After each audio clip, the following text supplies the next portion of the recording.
to us about that stimulus package. Will that be enough to support the economy? Will that be enough to help the SMEs in Malaysia?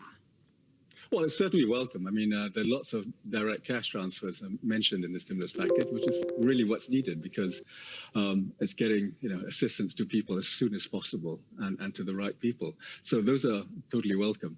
I look at things from SMEs because MIDF, one of the things we do is to provide government funding to SMEs and help them grow. And what we've seen is that while some SMEs have done well, in fact, are doing reasonably well, those involved in manufacturing. Obviously, some others are in not such good shape. So someone involved in tourism or food and beverage or restaurants is rather badly hit. Services in general are rather badly hit. So more aid for them would be welcome. Yeah. Charan, when you take a look at the Malaysian benchmark, it is among the worst performers in the world this year. I mean, could investors be missing out on opportunities in the Malaysian market right now? What's looking attractive, you think? Everything's looking attractive. I mean, I know things aren't looking well for Malaysia at the moment. I mean, the number of cases has come high, but I think the whole vaccination program is doing well. I mean, I've got my first jab, and as that rolls out and more people get vaccinated, we're all hoping that there will be some return back to normalcy. We will never get back to normality this year, I don't think, but there will be some return to normalcy, and all the services industries can start opening up again, because it is hard. It is hard if you run a restaurant or a small business where you depend on customers coming into your shop. It's incredibly hard for you to do anything now. Yeah, absolutely, Sharon. This is a great tragedy, is it not? You look over the border to Thailand and they're having a really tough time of it. I mean, are you feeling that things are better in Malaysia and are things improving? Is the worst over with? We were hoping it was the case, but obviously the recent uptick in the number of cases is bad, and we're all glad the government's trying to do something about bringing the numbers down again. And vaccination really is the only long-term solution to this. But it's really a two-speed economy in the country, and just like everywhere else in the world, I think. So those involved in manufacturing, particularly those involved in exports, are doing not so badly. In fact, some people are doing rather well. On the other hand, many people are very, very badly hit indeed, and that's the odd thing about this virus. Not everybody's affected the same way. This is it, and you look at the various asset classes and you see this big push towards environment, social and governance, ESG investing. Now, we've had a former head of the world's biggest pension fund in Japan talk about this creating a bubble. A guest earlier on, Sarah Lien, saying that she did not believe that was the case, saying that actually it was a move into quality because ESG represented quality and quality was generally overcrowded. What are your thoughts on this, particularly when you look at the Malaysian market? Well, as a firm, we're fully vested in ESG. I mean, we ran the first Green Conference amongst the banks a few years ago, and we've been promoting many environmentally friendly products. For example, we finance hydro, run-of-the-river hydroelectricity. That's not using massive dams to destroy environment. These are hydro run-of-the-river hydro, where you just use the natural fall of the water to power the turbines. So we're funding those. We've been funding solar plants and green buildings. So we're a firm believer in it. And in fact, we just had a conference last week on ESG investing, and we're launching a fund devoted to ESG investing in Malaysia. And the response is very good. I don't think it's bubble. I mean, obviously there is the risk of some people using this as greenwashing, but I do think that this is a trend which is here to stay. Charan, I want to take a look at retail investors. There's been a surge, all wanting to ride this I guess the rally in equities, and you're launching a platform to allow Malaysian investors to buy into the US market. Yes, we are, but it's still beta. It's supposed to be top secret, but it is available on the App Store and on the Play Store if you look very, very hard for it. And we are testing it, and we hope, and there you are. So you can download it now and test it. Tell us what you think. But yes, we are, because there's been a resurgence in retail. Now, for a long time, people in Malaysia thought retail was the days of retail were over, the glory days of retail from the 1990s were over. But that's not true at all. The pandemic, I think, made lots of people start looking at taking control of their own savings, taking control of their own finances, and the internet, and made everything possible again. And so people are really investing in the stock market. So what we've done is, because we don't have much of a retail business other than serving a few high net worth clients. So what we have done, though, is find a niche, what we think is a niche, which is Malaysians who want to invest in US equities. And we're going to make it very, very easy for them. You can open your account online. You can move ringgit easily to a ringgit account here, and we'll handle all the forex for you. And we'll just make it easy to invest in all the names you're talking about. For example, Facebook, which is up 30% this year. I didn't know. So yeah, that will going to open opportunities for that to every Malaysian. And it is only for Malaysians, I'm afraid. Two things before we let you go.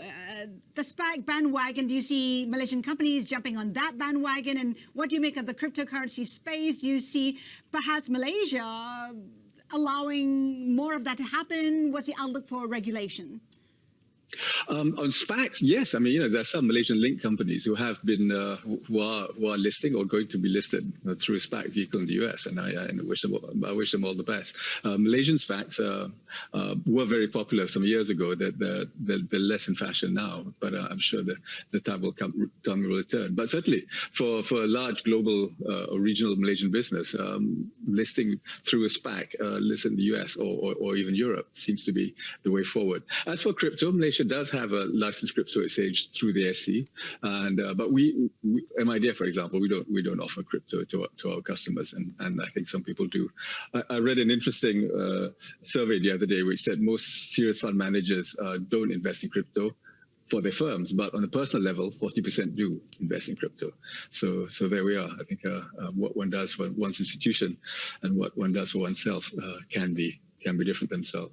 Can be different sometimes. But crypto is one of those examples where there's been a lot of wealth creation in all over the world, and in Malaysia as well. So some people indeed have done very well out of the crypto, but it's not something we are putting at the forefront for our clients now. MIDF is Malaysia's premier development finance institution and has played an important role in accelerating the development and modernization of the nation's manufacturing and services industries by providing financial assistance and advisory services for local-based small and medium enterprises, SMEs. We are involved in manufacturing of parts and components for electrical appliances. Our customers are mainly multinational companies. I'm running the business together with my siblings. It is a family business. MIDF have been with us for more than 20 years. I'm very thankful to MIDF for helping our company to grow by extending us soft loan to purchase machinery and equipment. With MIDF assistance, we have been able to automate and modernize our processes as well as upgrading our production capacities and capabilities. MIDF have a very, very attractive soft loan scheme with competitive rates to assist businesses, especially the SMEs, to upgrade and improve business performances. Thank you. Thank you, MIDF. Greater is one of the world leading automation solution provider in the area of factory automation. We are dedicated to be a market leader in factory automation by deliver cutting-edge automation solution. MIDF play a significant role in our initial years, especially in providing low interest rate loan for the machinery and the building, which is the really help SMI like Greater to grow into where we are today. One of the attractiveness at MIDF is that the organization providing flexible in loan processing with less digital and conditions. This actually enhance our business development. It is time to be ahead of your competitors. Get in touch with MIDF now to upgrade and automate your business processes. Visit midf.com.my and submit your inquiry via email and find out how MIDF can be your true business partner. You may also call our toll-free hotline 1300-886433 and speak with our experienced and friendly business consultants.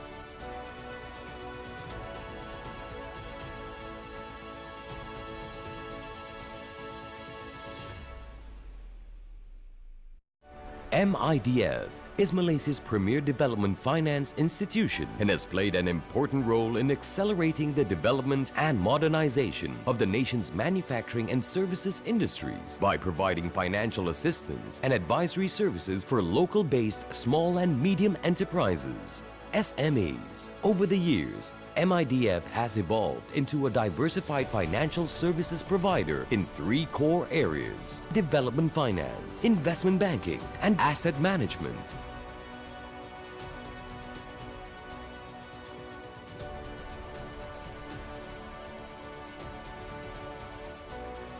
As a development financial institution, MIDF has a variety of Sharia-compliant soft loan schemes for local businesses in the manufacturing and services sector, with fixed profit rates as low as 4% per annum for SMEs and as low as 2% per annum for export of services by local companies. These soft loan schemes are free from any base financing rate movements and also offer high margin of financing, up to 100%. Digitization and its manifestation in business processes, particularly in the manufacturing and services industry, known as Industry 4.0, are causing a significant technical transformation. Industry 4.0 refers to the digital transformation of production or manufacturing-based industries driven by connected technologies. It is a new phase in the Industrial Revolution that focuses heavily on interconnectivity, automation, machine learning, and real-time data. MIDF provides access to financing, enabling businesses to embrace Industry 4.0 by automating and modernizing their business processes, as well as expanding them to higher value-added activities. This will ultimately improve their productivity and efficiency in service delivery. MIDF also supports the local service providers to expand services into global markets. To be eligible for any of the soft loans offered, your business must comply with the terms and conditions set under MIDF's financing schemes. It is time to be ahead of your competitors. Get in touch with MIDF now to upgrade and automate your business processes. Visit midf.com.my and submit your inquiry via email and find out how MIDF can be your true business partner. You may also call our toll-free hotline 1300-886433 and speak with our experienced and friendly business consultants.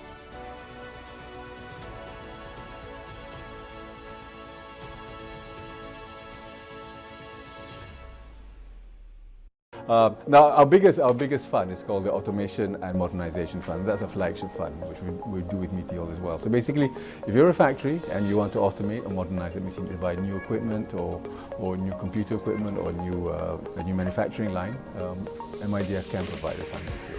And we give soft terms in the sense that we don't have to put up as much collateral as you would, or security as you would if you were going to a private sector bank, and our rates are quite low. We also do something for the services sector, which is a program we do together with the Ministry of Finance. And again, that one we provide financing for any SME in the services sector. You can be doing anything. We also have another one for SMEs, for small and medium enterprises, which we do with SME Corp. So that's for any type. You don't have to be just in manufacturing. You can do it for hotels or F&B or things like that. We do another one for digital and technology, which is a new fund, and that's very good for small businesses who want to adopt technology, buy computer equipment or whatever it is, and that we can do that. We've got something for Bumiputra automotive entrepreneurs, and that's a very old fund. That was something we did for people who, for Bumiputra businesses which were in the automobile business, and that goes on. A long time ago, we got money from JBIC, which is the Japanese Bank of International Cooperation. So we use that funding as well to provide loans for SMEs. But I mentioned just now, where we lend money to companies whose credit rating or credit score is not very high, but they need the funding, and that's what we can do. And of course, on top of that, we have something called a business advisory unit, which I would urge anybody to get in touch with. You go to our website and can get the number. And they will help you, not just in terms of financing from MIDF, but tell you that, hey, maybe you should go to Agrobank, because Agrobank has a more suitable financing package for you, or go some other organization. So you're right, a lot of the time people don't realize how much government funding there is out there, and we're trying to help people to do that. So even if you don't know where to go for your funding, you can call our business advisory unit, and they will try and match you with the correct provider, financing provider in the government, within the government, whole scheme of government.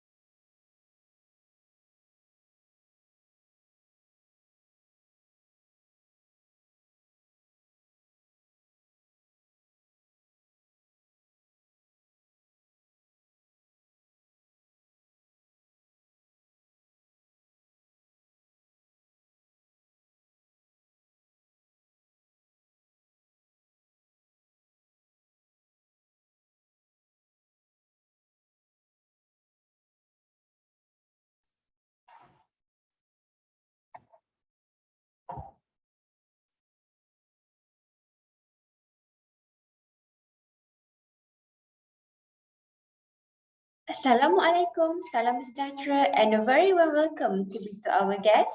Starting with our guest of honor, Yang Berhormat Datuk Seri Mustafa Mohamed, Minister in the Prime Minister's Department for Economy, and Yang Berbahagia Tan Sri Abdul Rahman Mamat, Chairman of MIDF, Yang Berbahagia Datuk Sharon Wardini Mohzani, Group Managing Director MIDF, distinguished panelists and moderators, friends from the media, and all of our honored guests, ladies and gentlemen. Good morning to all of you, and once again, welcome to MIDF Green Conference 2022. Today's program, ladies and gentlemen, extends the series of MIDF Green Conference, which started in 2019. And this year, the theme is Beyond the Blah, Blah, Blah, as a rallying call to everyone to take the next step onwards from all of our conferences and speeches towards more concrete action. To kick off, we are honored to have a keynote speech by none other than Yang Berhormat Datuk Seri Mustafa Mohamed, who will be joining us live this morning from Putrajaya. He will be introduced by Datuk Sharon Wardini Mohzani, Group Managing Director of MIDF. We then continue our agenda with 3 panel sessions that will discuss various topics, from the link between ESG compliance and raising capital, to a session on energy versus brown energy, and finally, a glimpse of how sustainability will look like in the future. Our wide range of panelists and moderators consists of corporate leaders, renewable energy advocates, and environmental activists. I'm sure we are committed and excited about going beyond the blah, blah, blah. So let me quickly call upon Yang Berbahagia Datuk Sharon Wardini to deliver the opening remarks for the MIDF Green Conference 2022.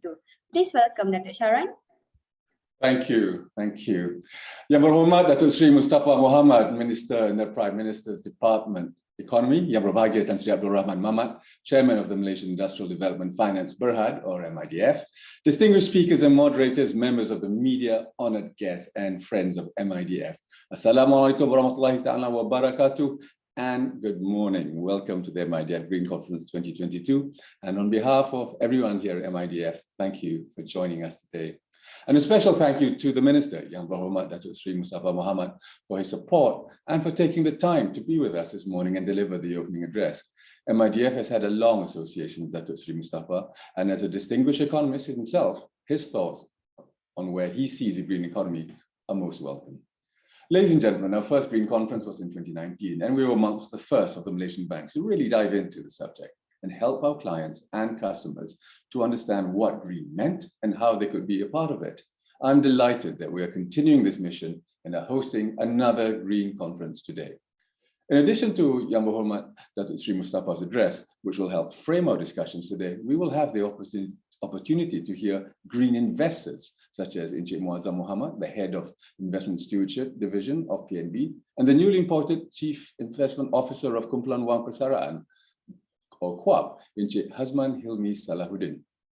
Green issuers, such as Datuk Berraz Nikmal, Executive Chairman of Gentayu Sustainables Berhad, and Mr. Lim Bingwan, Director of Renewable Berhad, green practitioners such as Puan Siti Safina Saleh, CEO of My Power, and Mr. Pramod Das, Deputy CEO of RAM Holdings and CEO of RAM Sustainability Berhad. And finally, green thinkers such as Encik Raza Abdul Aziz, Chief Seeder at Seeds Malaysia, Dr. Weni Chen, VP of New Energy Ventures at Hibiscus Petroleum, and architect, futurist, sustainability proponent, and design activist, architect Sarli Adres Sarko. In discussions that will be moderated by Mr. Andrew Chan of PwC, our own Datuk Dominic Silva, CEO of MIDF Amanah Investment Bank, and Ms. Arina Kopp of EY. And at the end of it all, my chairman, Tan Sri Abdul Rahman Mamat, will wrap up discussions and bring the conference to a close. The theme of this conference is Beyond the Blah, Blah, Blah. And it's taken from the speech by Greta Thunberg, the young Swedish environmental activist at the Youth for Climate event last year. We want to find out in this conference how finance can be used as a tool for change so that we move from words and rhetoric to action. What green projects are there? Who is willing to finance them? How do we bring about more green projects? And how do we need to change our worldview so that we put green at the forefront? I use the word green as a convenient shorthand for ESG. Green does not mean just reducing carbon. It includes all things environmental, such as reducing pollution and waste, as well as the S for social and the G for governance issues. One might say, for example, that one of the most pressing ESG or green issues facing our country at the moment is not CO2, but the society part, through the damage we do in our treatment of migrant workers. We are in the bottom tier for human trafficking, as well as forced labor, according to the 2021 Trafficking in Persons report by the US State Department and the International Child Labor and Forced Labor reports of the US Department of Labor. This ought to be a source of shame for us all. Foreign investors have not let us get away with it. Some of our listed companies have seen their share price perform poorly due to the so-called ESG discount. They're trading lower than they ought to be and have been, despite their end products being in demand. That gap between where they are and where they ought to be is the ESG discount. Of course, not all companies in the sector concerned are misbehaving. Indeed, many of our great companies are addressing the issues that have been raised and correcting misperceptions about them. Unfortunately, though, the sectors and our country have been tarred with the same brush. Imagine if conversely, we could command an ESG premium, where investors would be willing to pay more for green. Renewable energy producers, for example, or manufacturers that only use renewable energy. That is so possible in Malaysia, where we can generate solar and hydropower in an environmentally responsible way. At MIDF, we believe that this can be done and that it is possible to develop a Malaysia that is ESG, just as MIDF has helped Malaya and then Malaysia develop its industries.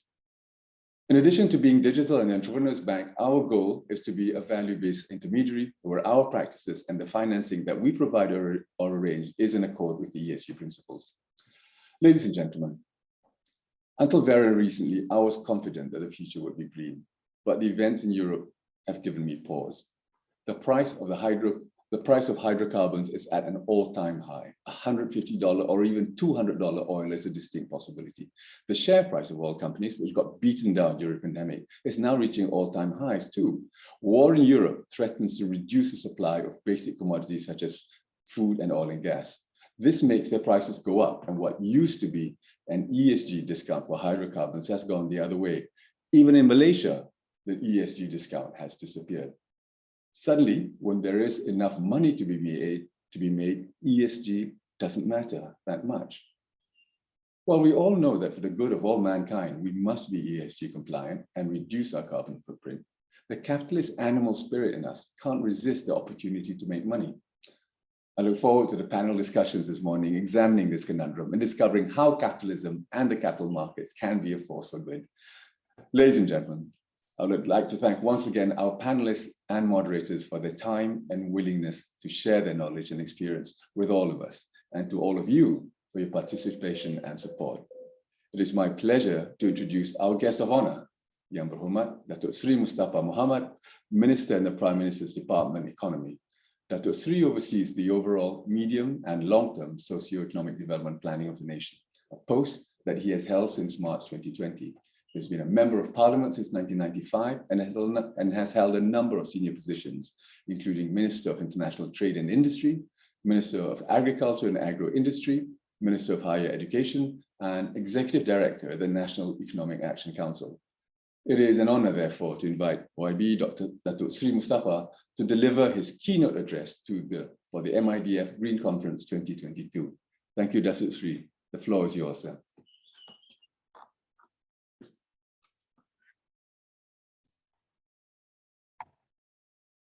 Thank you, Dr. Choran, for the opening remarks. We just got a message from Putrajaya.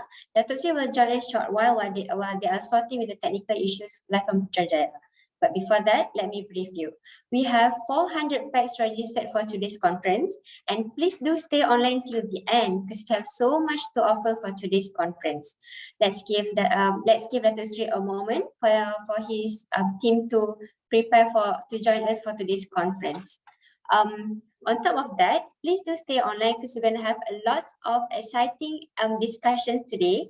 We have people from investment banks, we have people from renewable energy space, and we also have a prominent architect who will be joining us for today's conference.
would like to thank MIDF for this excellent opportunity and this excellent initiative. What are your thoughts for green financing in the future? I think it is essential. It is necessary. It is something that is very much needed if we are ever to curb our rise in temperature to a 2-degree world. What do you think of today's event? Oh, today's event is fantastic. This is the best gathering of all the industry players in renewable energy, especially green. And the most fantastic thing is because we have the minister to come and officiate and announce to us what are the government policy and direction. This is MIDF, kudo, and you must do it again next year. I think going forward, I think for the investment side, I think it would be great if there's more awareness about having a pool of investors for green issuance. I think that will be something for the industry to consider. And having a lot of people on this stage knowing more on this going green and green investment and about climate change, I think it's a very, very crucial thing in my opinion. So I think it has been really impactful. Impactful is the word, guys. Thank you so much, MIDF, for organizing this, and we look forward to working together in the future. I really enjoyed today's event. It was very well organized. YB she really impressed me with her CV, and she didn't have any notes at all, and she managed to answer all the questions, so she was very impressive. I really do hope that this takes off and we get more people to issue more green financing.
Ladies and gentlemen, thank you for your patience. So now we have Yang Berhormat Datuk Seri Mustafa Muhammad with us.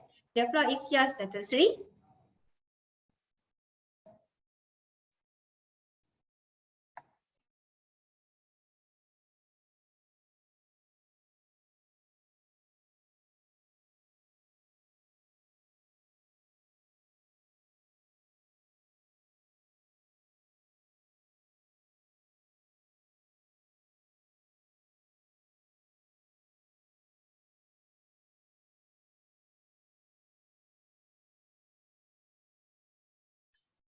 Let's give Datuk Seri few seconds. I think he's there.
They've already started. Started? Oh. Started?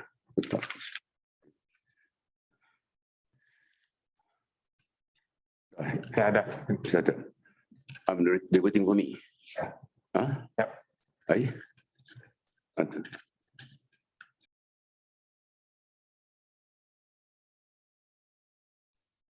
Say hello. Say hello. Welcome, Datuk Sri. Salam. Thank you so much for joining us, Rick. We just started. I just gave a little opening remarks of the conference, but thank you so much for joining us. The theme of the conference is beyond blah blah blah. So we're trying to follow what Greta said and try and put words into action and see how finance can help the country go more green. So thank you, sir, for taking the time to speak with us.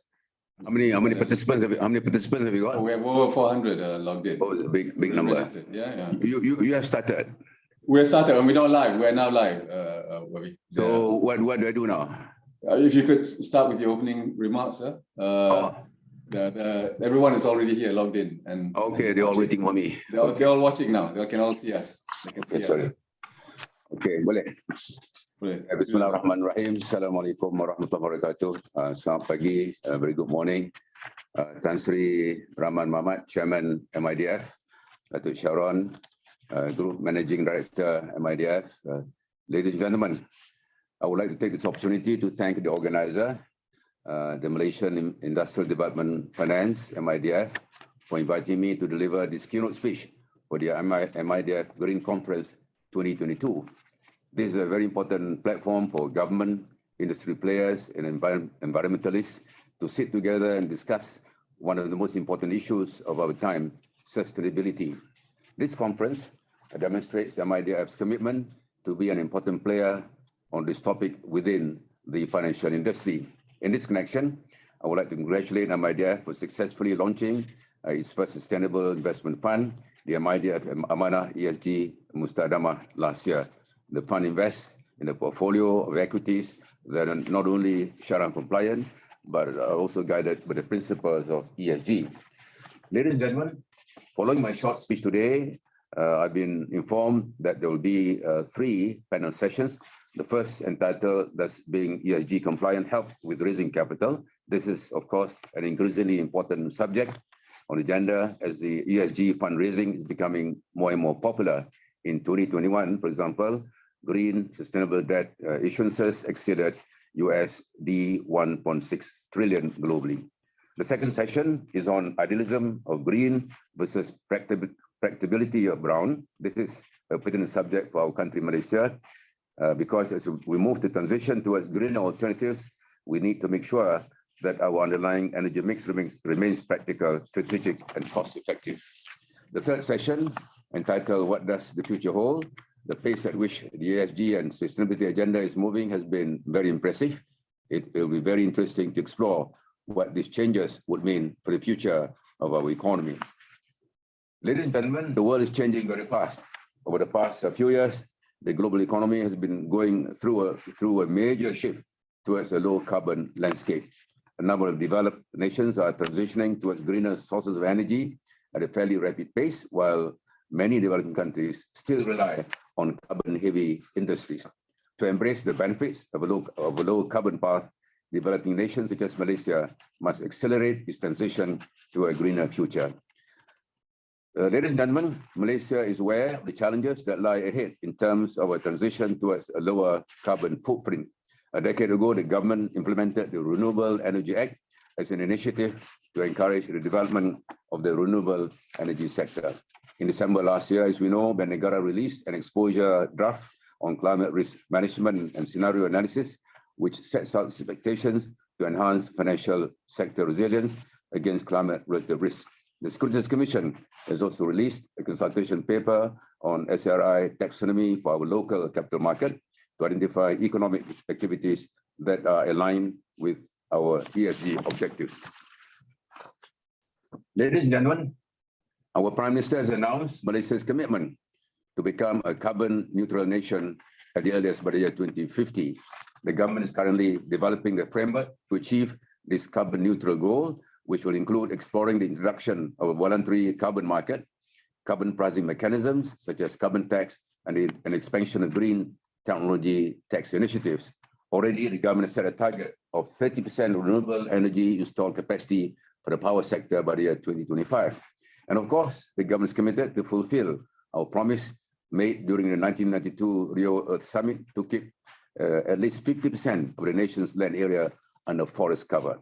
The government also envisages Malaysia to be the regional sustainable responsible investment or SRI hub, as we expect to reap the benefits of increasing demand in SRI products. In 2021, global investments in ESG sustainable mutual funds and exchange traded funds ETFs rose by 53% to about $2.7 trillion. There have been some positive developments in terms of our ESG compliance. Companies have started to realize the importance of ESG. The FTSE for Good Bursa Index, for example, which only include companies that meet certain ESG criteria, has grown from just 24 companies at inception to 80 companies at the end of last year. Ladies and gentlemen, MIDF has been active in sustainability financing for quite some time, being the first financial institution to be approved as a participant in the Green Technology Financing Scheme in 2019. MIDF has also won a number of awards, including the Best ESG Green Financing in Malaysia from Alpha South Asia for its Teleco Sang ASEAN Green SI Sukuk and Green Junior Bonds. Let me thank MIDF for not only organizing this conference, but more importantly, walking the talk with their various green initiatives. I wish all the best to participants. I hope all of you will use this platform to engage on important issues surrounding sustainability and ESG, so that together we can chart a better future for our nation. On that note, thank you once again. Thank you for inviting me, and I hope you have a very productive morning. Thank you, Datuk Sharon. Thank you, Tan Sri Rahman, and all participants. And once again, I wish you all the best. Terima kasih. Wassalamualaikum warahmatullahi wabarakatuh. Thank you, sir. Thank you so much. Maybe could we ask you one or two questions about your speech? I hope the sound system is clear enough for me to respond. Let me increase my volume. Okay. No, you're very clear, sir. Very clear. Okay, I'm okay, but I'm adjusting my sound system, my volume. Okay. Okay, sir. Now, I mean, really, you talked just now about Malaysia's commitment to carbon to zero net carbon zero. And this is a definite commitment by the government, sir. That means we are really going to decarbonize the economy. Would that be right? It's a definite commitment, and the ministry responsible is called KASA, Kementerian Alam Sekitar dan Air dan Alam Sekitar, the KSU, and the minister, of course. They are the main driving forces of this very important agenda, and now they are developing the pathway towards net zero carbon by the earliest 2050. The details will be out hopefully sometime this year, and once those things are out, then we have a clearer picture as far as the way forward is concerned. In the meantime, of course, we appreciate what has been done by corporate Malaysia, especially Bursa Malaysia, Bank Negara SC. These are the two leading institutions which are driving this very important agenda. Some institutions are working on mobility solutions, on e-vehicles, for example. I've had a short engagement with Tenaga Nasional on the proposals for Malaysia to embrace this very important agenda. The transport sector, as you know, is one of the major culprits of carbon emission. The energy sector as well, energy and transport. And these are the two main sectors which are emitting a lot of carbon. So, as I said, we are happy that corporate Malaysia has embraced this important agenda. Government, of course, will provide the framework. We made the commitment in Glasgow, COP26. The details are being worked out now, and later this year we'll have the specifics, and we will be able, once those are out, we'll be in position to gather all the various institutions and CSOs and others in Malaysia, academics, to move in a direction for a more sustainable Malaysia. What's important is that this is a must for us. It is a must for the world, as a matter of fact. The threat is real. Of course, there's going to be it's quite painful for some people in any change that we make. The transition can be quite challenging for some sectors, in particular the small and medium enterprises. Yeah, the micro, small, medium enterprises, the big corporates. Probably it's not as difficult for them to embrace this agenda, but it's going to take some time for micro, small enterprises to come on board to fully embrace this agenda. So the transition will be quite challenging, but it is a must. We have to move forward. This is a very important agenda, so that we can be sure of a more secure future. Thank you. Thank you, sir. It's a major undertaking for the nation, and look forward to the details. May I ask one more question, sir? Just on, you touched on carbon trading. Is that be something that will happen in the near future? Yes, as you know, CASA, which is the ministry responsible, has been talking to Bursa Malaysia. I must say, Bursa has been very active and very aggressive on this. One of the major proponents is Bursa Malaysia. But as I said, once again, this involves the major corporates. It's not a big issue. I mean, we've been getting reports about some companies in some sectors, in the glove industry, for example, in the palm oil sector, for example, palm oil industry having challenges with customs border protection in the States. There's some issues on minimum labor standards, for example, which is also a very important sustainable agenda. So these are some of the things that are happening in Malaysia. So we can't, it is inevitable, it is coming our way, and companies are gradually realizing, is gradually sinking into them that something radical has got to be done. And I believe, and I think they're doing it, yeah, for the sake of, I mean, these are very important industries, yeah. The glove, as you know, industry is very important for Malaysia. The palm oil sector is also very important. So these are two sectors which are, I mean, these are examples of some industries which are under some kind of attack by our major consumers. But as I said, once again, I think education is important. Getting the public awareness, as usual, is very important. I must say that we need to do a lot more to enhance awareness.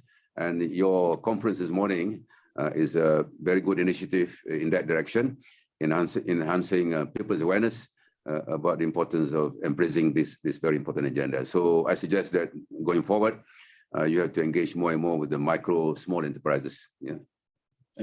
Thank you, sir, and thank you again for taking time to speak with us this morning. Thank you. Pleasure. Once again, I would like to express my gratitude for inviting me, and I hope you have a productive session. I hope there will be more of these conferences so that the visibility of this agenda and also public awareness will be enhanced. Terima kasih. Wassalamualaikum warahmatullahi wabarakatuh. Waalaikumsalam.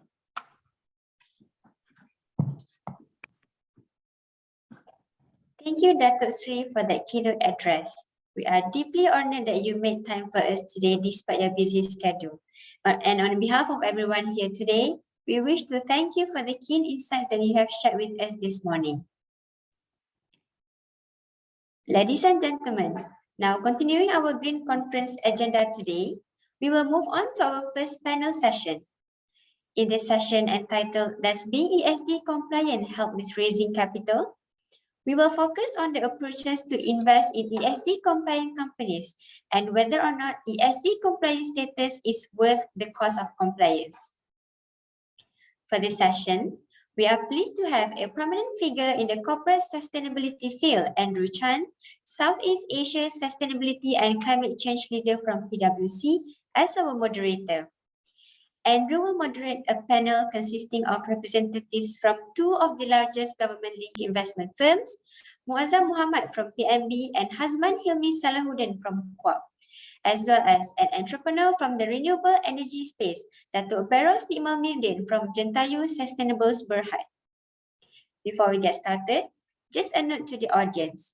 If you wish to raise any questions during the panel discussion, you may type your questions into the Q&A box in your Zoom control panel. Our moderator will then bring this up during the Q&A session. With that being said, let's tune to our first panel session. The floor is yours, Andrew. Thank you so much for the kind introduction. And thank you, YB Datuk Sri Mustafa, for sharing your comments. So glad you touched upon SMEs and micro SMEs. We will be hopefully discussing that shortly in the panel session. And thank you, Datuk Sharon and MIDF, as well as the organizing team, for helping us manage our panel preparations and organizing this event overall. So let me give a brief introduction to our three panelists. I'm very delighted to be hosting our panel discussion over the next hour. First of all, we have Encik Hazman, Chief Investment Officer at QUAP. Recently started the role in January, so I'd say still finding his feet, but we look forward to Encik Hazman sharing his views. Before that, Encik Hazman worked with Damansara Asset Management, which is owned by J Corp. Before that, he was CEO of AMAL, which is owned by Malaysia Airlines. And then prior to that, 12 years in Khazanah. So a lot of experience in the investment and asset management field. I just have to say that it's 1:30 a.m. right now in the UK where Encik Hazman is. So he will speak slightly more softly because his neighbor knocked on his wall yesterday when we were doing a preparation session. So Encik Hazman, we'll recognize you're not actually whispering to us, but just managing the volume for your neighbor. Next, we have Muazzam from PNB, who's head of Investment Stewardship Division. There are three areas to Muazzam's portfolio: strategic governance, ESG investments, and shareholder engagement. What do those three do? Broadly, strategic governance is looking at improving board effectiveness at investee companies. ESG investments is helping to embed ESG into PNB's overall sustainability framework, both at the investment level as well as through into the portfolio companies. And then shareholder engagement is around transparency, advocacy, collaboration with other institutional investors. Little fun fact here, all our panelists are linked, but Encik Hazman was Muazzam's senior at college.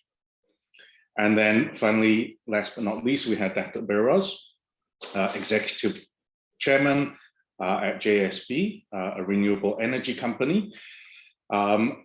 Berraz has had many roles in the renewable and energy space, including CEO of Tele Kosang Hydro, MD of Perak Hydro Renewable Energy Corp. Prior to that, he was also a Deputy Chief Engineer at TNB and spent 8 years in the US as an electrical engineer. So whilst everyone in this panel, including myself, have engineering backgrounds as our degrees, I think Dr. Berraz is the only one who actually practiced engineering, unlike the rest of us. Also linking into the rest of the panel, Berraz was an ex-Khazanah colleague with Encik Hazman as well. Okay, so everyone here seems linked. I think I also did the same degree as Encik Hazman as well at university. So there you go. Okay, let us jump into the session. And just a reminder that you can post questions. We will break for questions from the audience about halfway through this panel. So please feel free to type in your questions into the Q&A function here. So first question, which I'm going to pose to all of you. Our panel session is called, Does Being ESG Compliant Help with Raising Capital? Now, Tan Sri Wahid in a speech last year highlighted that over 900 of Malaysian PLCs are now disclosing annual sustainability statements and reports. But still, we have this, we're still on a journey. So the question is, what does ESG compliant actually mean to each of your organizations, given everyone has a different view about what actually doing ESG means? And if you could expand upon how that actually links in, this would be more for QUAP and PNB, how would this link into your overall view about financial performance of companies and returns? I will start with Encik Hazman on this one. Thank you, Andrew. I hope you can hear me well. I'm speaking slightly softly, just not to disturb my neighbor, as Andrew said. So before I answer the question, Andrew, allow me to take a step back to relook at the intent and purpose of why we are doing this. I think I cannot help to see the resemblance being in Malaysia, to see this ESG movement with the Sharia movement that we had earlier. And I think at the end of the day, what we want to do is to do well by doing good. Regardless of the label that we use, be it sustainable investing or ESG investing or impact investing, I think what all of us want to do is to do good and to do no harm. And as you rightly pointed out, and this is a journey, and I think currently the industry is in more in the do no harm part, whereby we are using ESG as a tool to recognize risk, and of course this will shift to the do good section, where we will use ESG as more to recognize opportunities. And I think, as mentioned, and at the end of the day, we want to do good, do no harm, and we want to do it together beyond the blah, blah, blah. So that's on the purpose and intent. Going to the practice at QAP, being ESG compliant, that means we are in compliance with the QAP own internal ESG policies and guidelines, which we benchmark against best industry and regulatory practice. Not limited to Bursa Malaysia and Securities Commission rules and codes and guidelines, as well as PRI. In addition to the ESG approach, we also have our own internal ESG rating, which we do it for our domestic equities, which enable us to reflect our own ESG approach and put some weightage on ESG criteria, which is different for across sectors. And this gives us some guideline to be independent from external rating. We do not rely purely on external parties' representation, but rather we are guided by our own in-house ESG rating. At QAP, we believe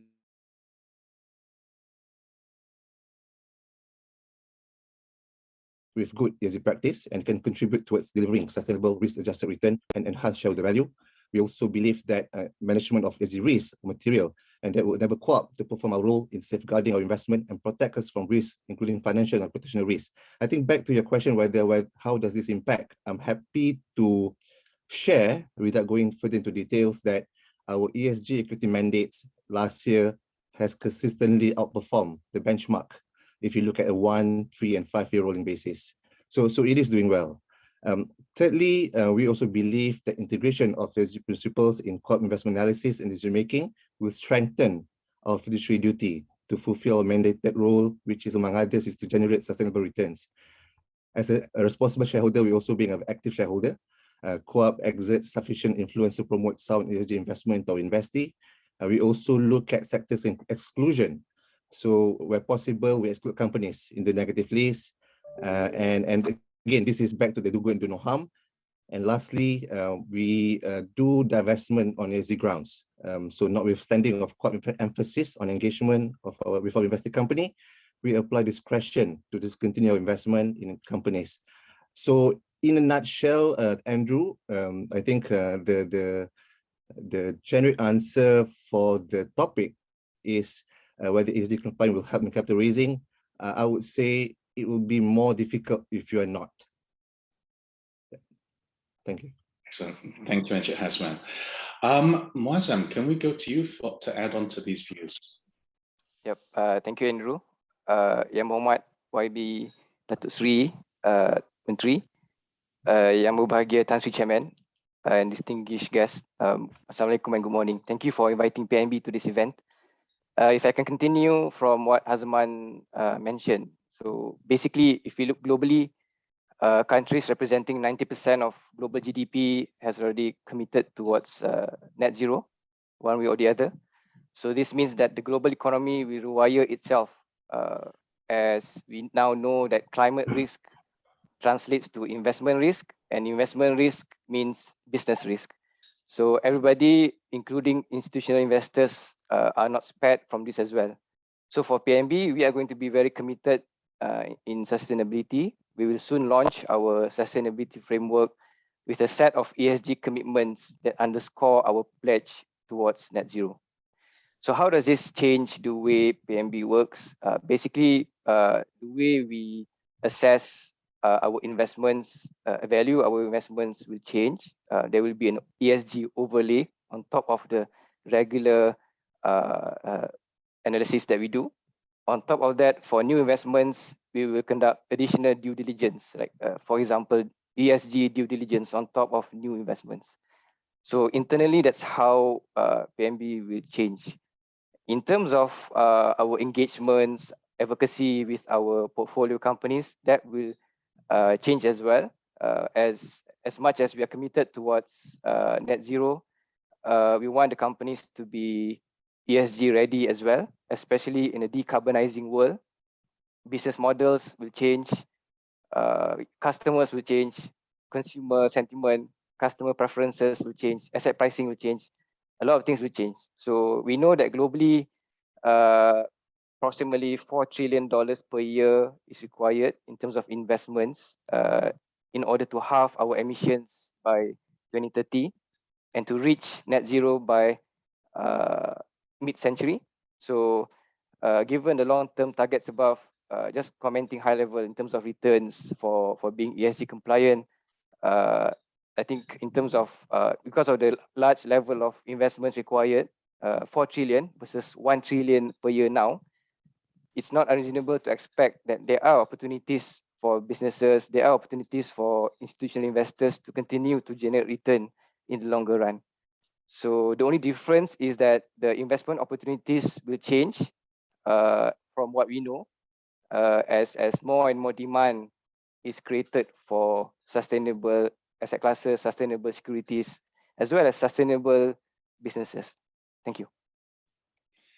Thank you, Mazam. And this is a perfect segue to Berraz, who is one of those companies in the growth area of ESG.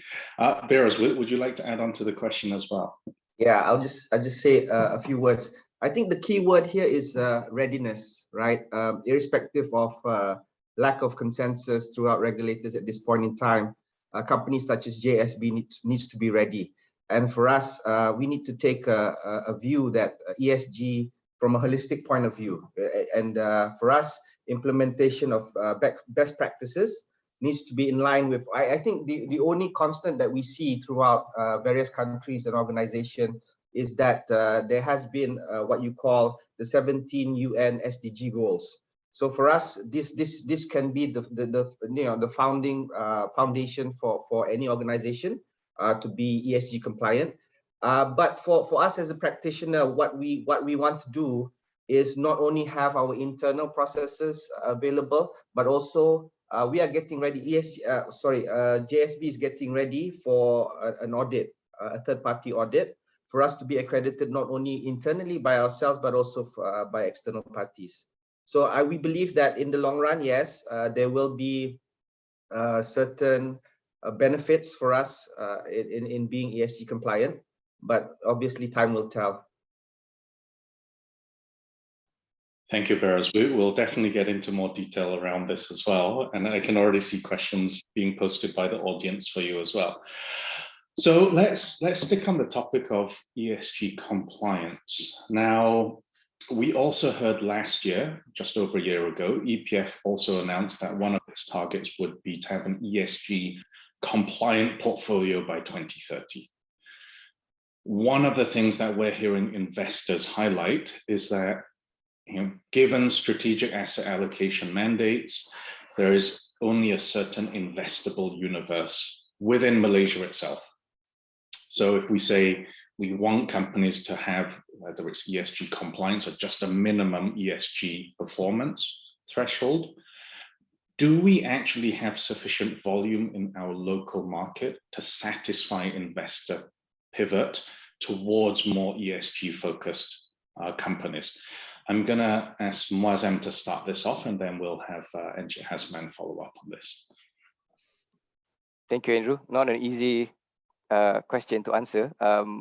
But I think in terms of volume, it goes without saying that investor preference will change as everyone becomes more climate aware. And in order to generate volume, I think it's a case of demand and supply.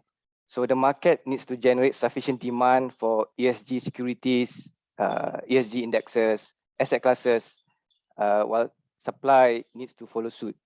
And in terms of generating demand, this is where, for example, institutional investors play a huge role, apart from regulators, policymakers, and also various incentives that we have. So as demand picks up, I think supply will naturally come on board as well. And at the same time, ESG standards, as you know, will extend beyond disclosure requirements, right? And ESG will become somewhat of a strategy pillar, if you like, leadership and governance pillar as well. So in the long run, companies who address these elements are likely to benefit from better shareholder interests, not just from local investors, but also institutional investors, as well as foreign ones as well. So I think given all of these ingredients, this recipe, if you like, quite optimistic that volume will naturally pick up if we do it well. And of course, this will not happen overnight, as all of the elements will take some time to be developed. Thank you. Thank you, Mazam. And I'm just going to add in there before I go to Encik Hasman, just to say, whilst volume can go up, volume could also decrease. Just an example of that was Norge's investment bank over the last decade. They've offloaded 370 stocks as a result of their ESG screening. So that's also a caution as well, that the pace of expectations keeps increasing and increasing, that companies cannot just get to a certain standard and then stay still. Okay, Encik Hasman, over to you to add on to this. Yeah, thanks, Andrew. I think since we embarked on our ESG journey back in 2009, we see that, and we all agree that it has just become mainstream.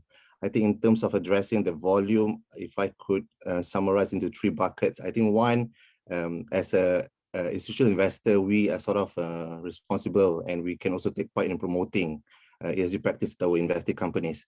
I think engagement is important, and continuous engagement with our investors is important in order to educate and to emphasize the need for them to look at ESG factors as part of their operation. Second, in terms of enforcement, I think we need to work with regulators and government in order to ensure that moving forward, ESG is being put a right weightage and see how we can implement better. The third one is execution, whereby we need to monitor the execution by our investors. I think as we all know that this is a journey, there need to be a time bound. Every company has a different footage, and we have to give them the opportunity to partake in this journey. So in terms of execution, we have to monitor, and after the enforcement, after the engagement, the enforcement, the execution, then we have to decide whether we can increase the volume or decrease the volume. Perfect. Thank you for summarizing that up, Encik Hasman. Okay, let us move on to the value creation topic. So you've all mentioned that a more sustainability focused portfolio has resulted in better returns as well. Although Dr. Sharon did mention earlier, oil prices are booming right now, which is also a challenge for ESG focused investors. But ESG itself as a lens for value creation is still a relatively new concept in Malaysia. Some that companies are still struggling with. Everyone's been trained in traditional value creation levers. That's what business schools were teaching and so on. So right now we're facing a big shortage of talent when it comes to ESG. Almost every week I'm getting a client calling me and asking if I can refer someone who's an ESG person to join their company, which I would say is a good sign. But there really is a shortage of ESG talent, not just in Malaysia. You're seeing it across Southeast Asia. We are seeing it globally. So how are your organizations actually responding to this shortage when you've mentioned demand supply, you want to signal for companies to really uplift in this area, but there's a shortage of talent? So I'm going to ask Berraz to answer first as a practitioner in this space, and then Encik Hasman to follow up. Sure, Andrew, thank you. I think as ESG is still nascent in Malaysia, There's no right or wrong answer. But here in JSB, we are cognizant that throughout this journey of ESG, there'll be various makeshifts throughout the way, throughout its passage forward. And as Tokpa rightfully said, it's going to be a very radical scenario, right? So things will be dynamic. So for us in JSB, our focus would be on building ability and agility for us to keep abreast with changes, policy changes, so on and so forth, associated with ESG and its implementation. We also want to emphasize on upskilling and reskilling of our employees, but at the same time keeping abreast with conferences and all that. I think that's the only way for us to be able to keep abreast with the current changes with regards to ESG. Okay, thanks, Berraz. And Hasman, can we get your views on this as well? That whole scarcity of talent in this space. Yeah, but I think when it comes to talent in ESG, I think first thing we go to the expert, which is in this case includes you yourself, Andrew. But at Quad in-house, we recognize there's a lack of talent, but we're quite lucky because we recognized this earlier, and back in 2016, we in fact created a ESG section, a team in Quad in 2016, and now we call it a responsible investment team. And we developed this in-house talent by giving them training and asking them to go to conferences and seminars. So I think as Berraz said, we're in infancy stage, is very early, but talent will come. I think with increasing demand, the supply will come, and it's also a matter of education. So we also encourage and partake in conferences. Back in 2017, we hold seminar related to ESG, and back in 2018 as well, and we hope to continue to do this in the near future as well. Just to summarize, we recognize there's a short in demand, but short in supply, but with increased demand, as ESG become mainstream, the supply will come in. Excellent, thank you. And yes, that reminds me, quite did kick off I think you had an environmental conference back then, which subsequently, I think CIMB worked with you to kind of turn into the Cooler Earth Summit as well. So quite involved right at the beginning of driving that agenda overall. Excellent. So I am going to pivot now to talking about SMEs and micro SMEs. This is something that YB Datuk Sri Mustafa mentioned just now in the short Q&A with Dr. Sharon. And this is something that we're very, very passionate about at PwC, and especially across Southeast Asia region, linking into this topic of just transition. We would say that many companies have potentially taken their eye off the ball on what does it mean for social progress, given the rise in commitments to net zero, carbon neutrality, and environmental responses in the last couple of years. But we're kind of forgetting that we originally were very kind of focused around how do we develop society as part of this agenda. SMEs themselves, they employ about 48% of our labor force in Malaysia, so contribute a lot to our economy. But as we heard from YB, they've been less engaged on the ESG topic. And how do we actually support them in this whole transition so that we're not leaving them behind? That's the key point.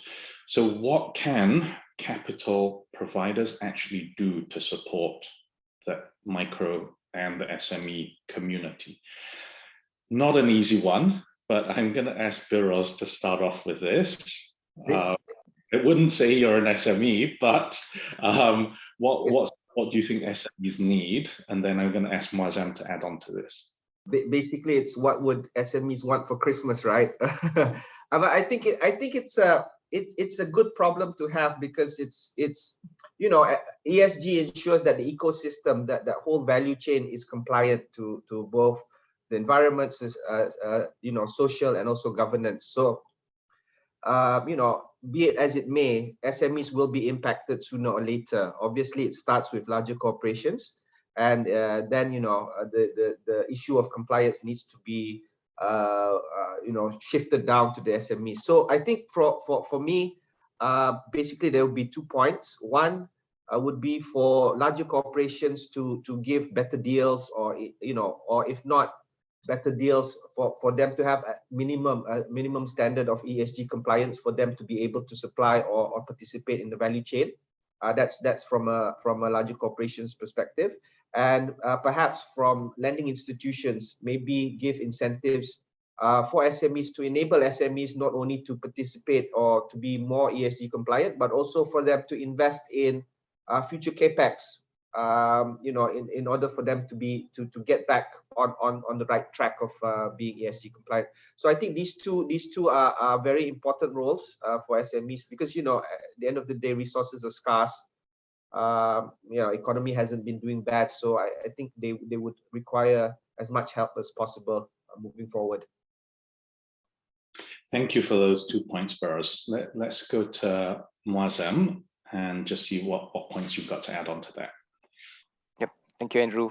Yeah, I mean, as I've mentioned earlier, climate risk is brewing not just for SMEs, but for larger corporations as well.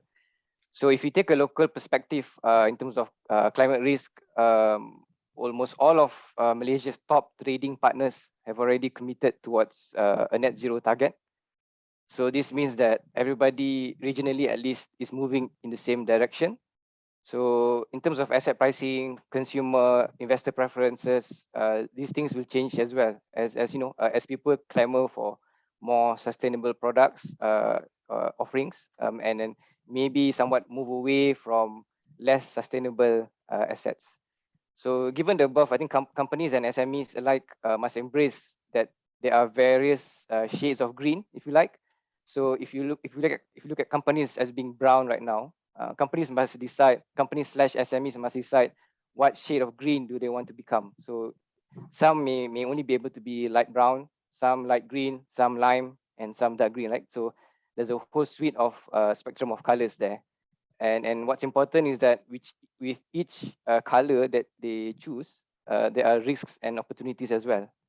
So taking everything to context, so basically capital providers, I think will no doubt have policies surrounding ESG, and this will also change how cost of capital is calculated as well.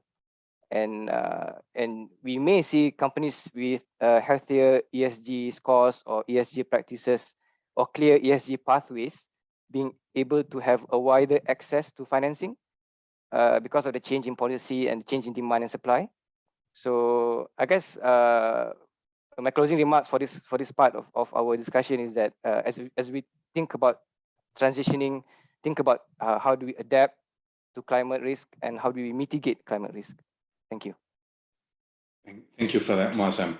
I'm going to just segue to Berraz just very quickly before we go into audience questions, because we've got quite a few questions coming in. But I think Berraz's shirt has all the colors that you mentioned just now.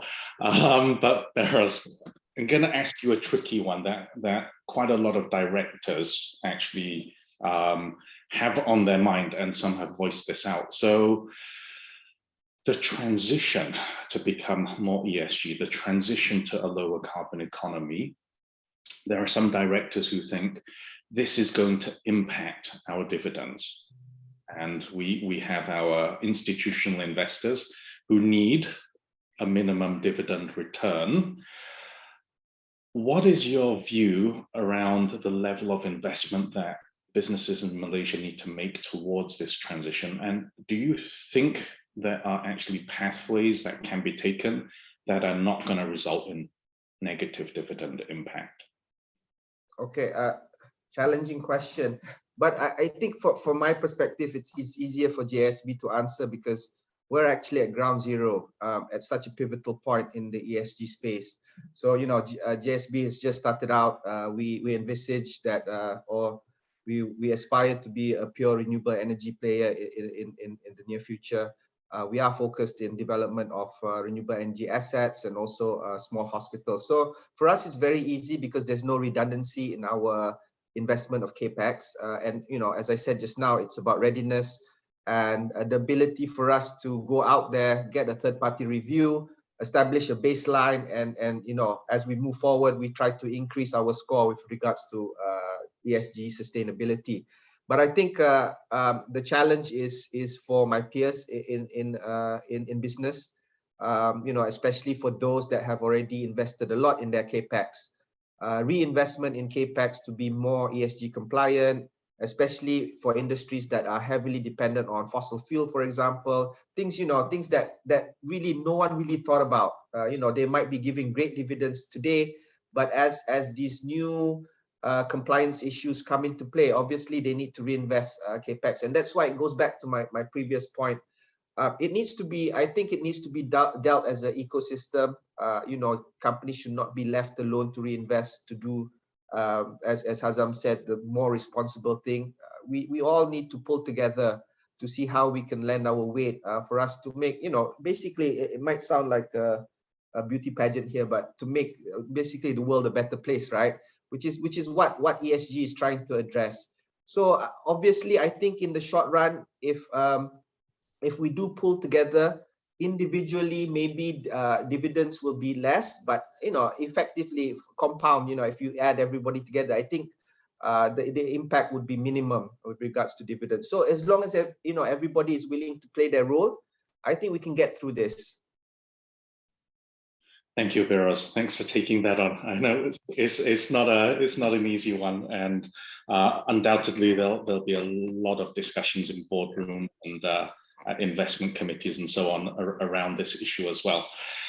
Now we're going to pivot into some of the questions that the audience is posting. Thank you all so much for the questions. I would say one of the themes that's coming out is a pertinent issue, an ESG issue from corporate Malaysia, and it's impacting foreign direct investment and the cost of doing business. And that is about labor issues. It is something that we've seen, I think Encik Zul wrote in his Edge article, also about labor issues, and it also being, I guess, part of the fiduciary duty of investors to have care across labor in the value chain. So the question, unfortunately this is anonymous, but it's from an anonymous attendee, is asking around the role of GLICs in improving not just workers' accommodation, but also just the labor standards through the value chain. Muazzam, can I start with you, given Encik Zul's also mentioned this issue, and then we'll see if Encik Hasman has anything to add on to that. Yep, sure, Andrew. Yeah, I mean, the essence of it is that everybody has a role to play, and for PNB, at the end of the day, we are an institutional investor, and we invest in various companies. In terms of materiality, some companies will be more susceptible to foreign labor issues than the others. The trends that we are seeing, foreign labor, to be specific, plantation. We are hearing that the electronic IT sector probably could be next, possibly. I don't know, but in terms of PNB's approach to this, yes. As we are going to launch our sustainability framework going forward, the spirit behind our framework is we want to be holistic, not just to focus on E without looking at S and G, right? So this is clearly an S issue, a social issue, and without giving too much away, this will be one of the items that will be under our radar. But again, everybody has a role to play, and PNB as an institutional investor will play its role. Thank you. Thank you, Muazzam. Encik Hasman, do you have anything to add on? Yep. So as I mentioned earlier, I think in order to correct the issue, we go back to the engagement part. I think we need to emphasize to our invested companies that such issue, labor issue in this context, will definitely impact the reputational risk as well as financial risk. So they need to address that. That's one. Second, in terms of item number 2, which is enforcement, we need to work with respective ministries, etc., to make sure that the labor's welfare has been taken care. But that is more on using ESG as a tool to look at risk. From the do good part in terms of opportunity, this is where investor can come in and perhaps look at, investing into a workers' accommodation, etc., to sort of improve and do more good and do it together. Excellent. Thank you, Muazzam and Encik Hasman, for sharing your views on that one. Again, it's something we could have a whole panel session just to discuss, but we've got many other questions being posted by the audience. So I'm going to pivot to you, Berraz. Question posted by Taufik Iskandar, asking about your experience when dealing with foreign and versus local investors. Is there a big difference in terms of the ESG expectations? Yeah, well, as I said just now, ESG is still new or rather nascent in Malaysia. So questions regarding ESG has always been, if you've got 15 questions, it would be question number 14 or 15. If you talk about international investors, it would be question 1 and 2 in terms of, readiness of being ESG compliant, who has verified what, your third-party consultants that have verified. I think with regards to being ESG compliant from an international perspective, it has already come into practice. In Malaysia, perhaps institutions are just getting ready, or if not already ready, they have the implementation of ESG compliance is yet to be in full steam.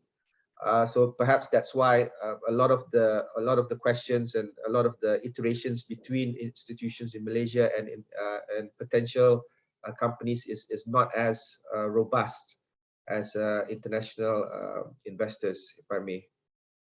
Okay, thank you, Berraz. And actually, I'm going to stick with you first, and then I'll see if Muazzam or Hasman want to add on. But I would say, given your experience in the renewable energy sector, this is one of the ESG growth sectors that we're looking at. So there's been a question posted, although I don't think Muazzam and Hasman will share specific sectors that you'll be targeting as part of your investment strategy.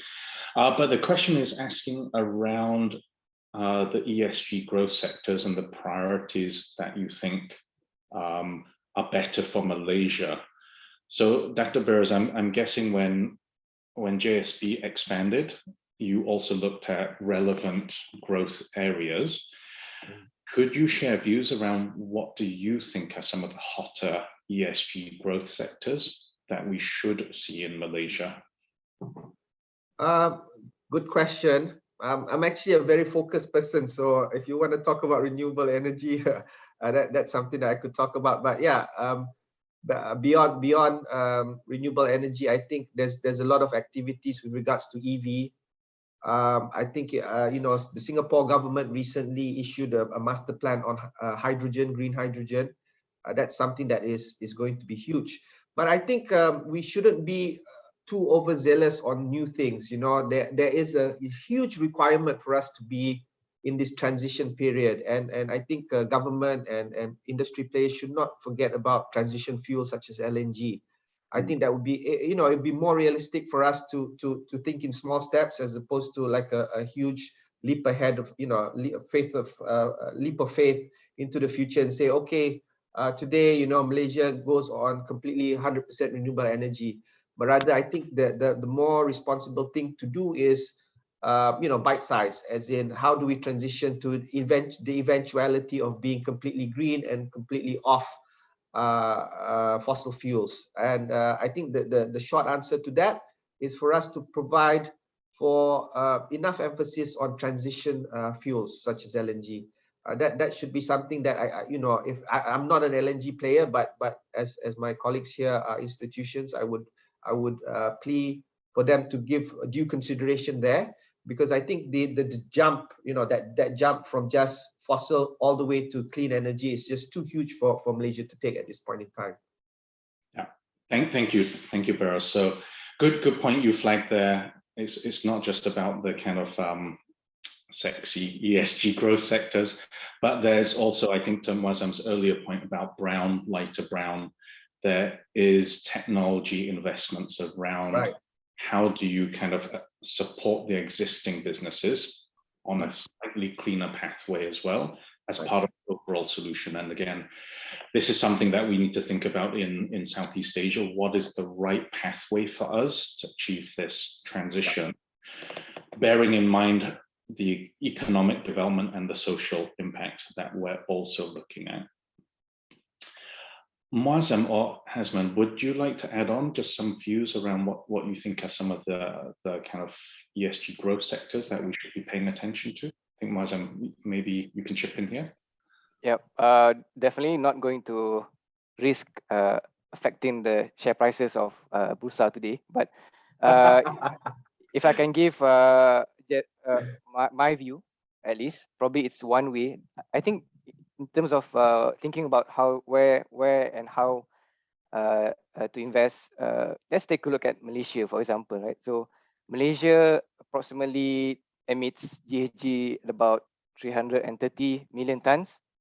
And out of that number, half of it is in energy, about 20% is in transport, and another, I think less than 10% is in industrial processes and products. So in terms of what needs to change, you can look in terms of materiality. So we know for a fact that statistically, energy, transport, IPPU are the three big ticket items, three big GHG emitters. So maybe one way to look at it is how do you dissect these three segments and what are the opportunities that lie in that sector? And that's just thinking about Malaysia. And if you venture outside Malaysia as an investor, so the opportunities are boundless. Excellent, thanks, Muazzam. Engineer Hasman, do you want to add anything onto that? Otherwise, we'll go to the next question. So I'm not going to be specific. I think I'd like to make it as quite vertical agnostic, but we already invested in renewable energy. And I think we, of course, as Muazzam pointed out, if you look at Malaysia specifically, there are certain sectors that worth looking at. So one is RE and second one maybe waste management. But as I said, we are open now. And at the end of the day, we are guided by I suppose, the returns and the impact that it will bring. Great, thank you. I'm going to go to a question now from Daniel Koo. And Daniel's question is, how do you, although I'm not sure we'll use the ensure word, but how do you ensure critical industries such as palm oil, gloves, petroleum that are critical to the nation's economy aren't put under an existential threat with the high focus on ESG? I think we touched upon this earlier in terms of the standards expected, but this is specific to some of the key industries that we have in Malaysia.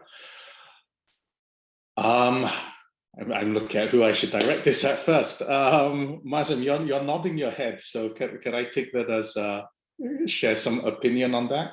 Although I think your answer just around industries, more traditional industries, and expectations of them around ESG would be more the focus of your perspectives. Yeah, I need to learn how to do a poker face after this. In terms of criticality, you hit the right word there, but maybe the more normal jargon is materiality. So each industry has its own material risks and opportunities, right? So at least the first step is for companies to be ESG aware and then to develop frameworks around this. And some inevitably, some industries will be affected by certain factors more than others, which is why for the sectors that Daniel mentioned here, I think petroleum, it's a clear-cut case of how do you survive in a low carbon world or decarbonizing world, right? Palm oil, maybe the labor palm oil and gloves, some labor elements there. So yeah, I think if companies are cognizant of how material these issues are, then it's a case of planning the next steps and strategy going forward on how to address them. Okay, thank you. And I'm just going to squeeze in one last question from the audience. choosing one. So final question from the audience. Let me just pick up this one. Okay, so we have, excuse me, again, another question posted from an anonymous attendee, but this is on private companies. So private markets, and you obviously have that under both the PNB, the QAP portfolios, but for private companies that aren't under a regulatory or BERSA requirement to disclose on ESG, how can investors kind of encourage them? I think the word used here is force, but let's use encourage. How can they be encouraged to pivot towards ESG for non-listed companies? Encik Hasman, could I ask you for views around that one? Sure. So at QAP, we already come out with our ESG guidelines for private equity portfolio. I think when it comes to private market, in terms of disclosure, because it's private, I would argue that it's actually easier for you to get information because you can ask them. I think we have to recognize that ESG practice and ESG disclosure will be the discussion factor when we look at opportunities. So and as mentioned, based on our guideline, we do look this the criteria that we have when we look at private equity opportunities, and in terms of the data access, it's actually more easier. And as I said, as part of our engagement, we continue to emphasize the importance of ESG, be it public companies or private companies. Muazzam, would you like to add anything onto that? Yeah, obviously my poker face didn't work. I think, yeah, it's probably tone from the top, right? So let's say if I take PNB as an example, as an institutional investor, as I've mentioned, everybody has a role to play. So for instance, as we launch our sustainability framework, there will be some aspirations that we would like the portfolio companies to be in terms of being ESG ready. So as the portfolio companies become more and more ESG ready, they themselves will require a different set of services or products, so to speak, from the SMEs, right? So I think the tone from the top will cascade down, and further down. So as institutional investors are more committed, the portfolio companies will be more committed, and after that, the SMEs and vendors and the supply chain will be committed as well. So it's definitely a journey more than the destination. Excellent. Thank you, Muazzam. And one day maybe we'll play some poker.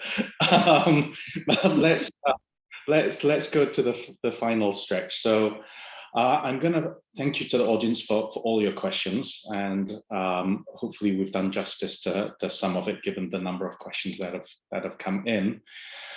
But I'm going to pose the final question, and I'm going to ask Encik Hasman to kick us off on this. So this seems to be a perennial issue that, whilst investors, we're hearing you talking about it, there are many other stakeholders who are looking to uplift the quality of sustainability responses and disclosures.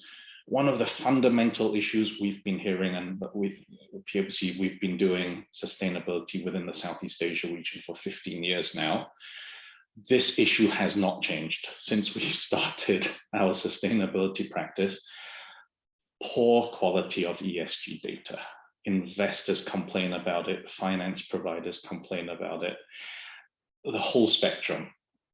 So how do we actually get beyond the blah, blah, blah, that ESG is important, yet is not backed up by better quality ESG data?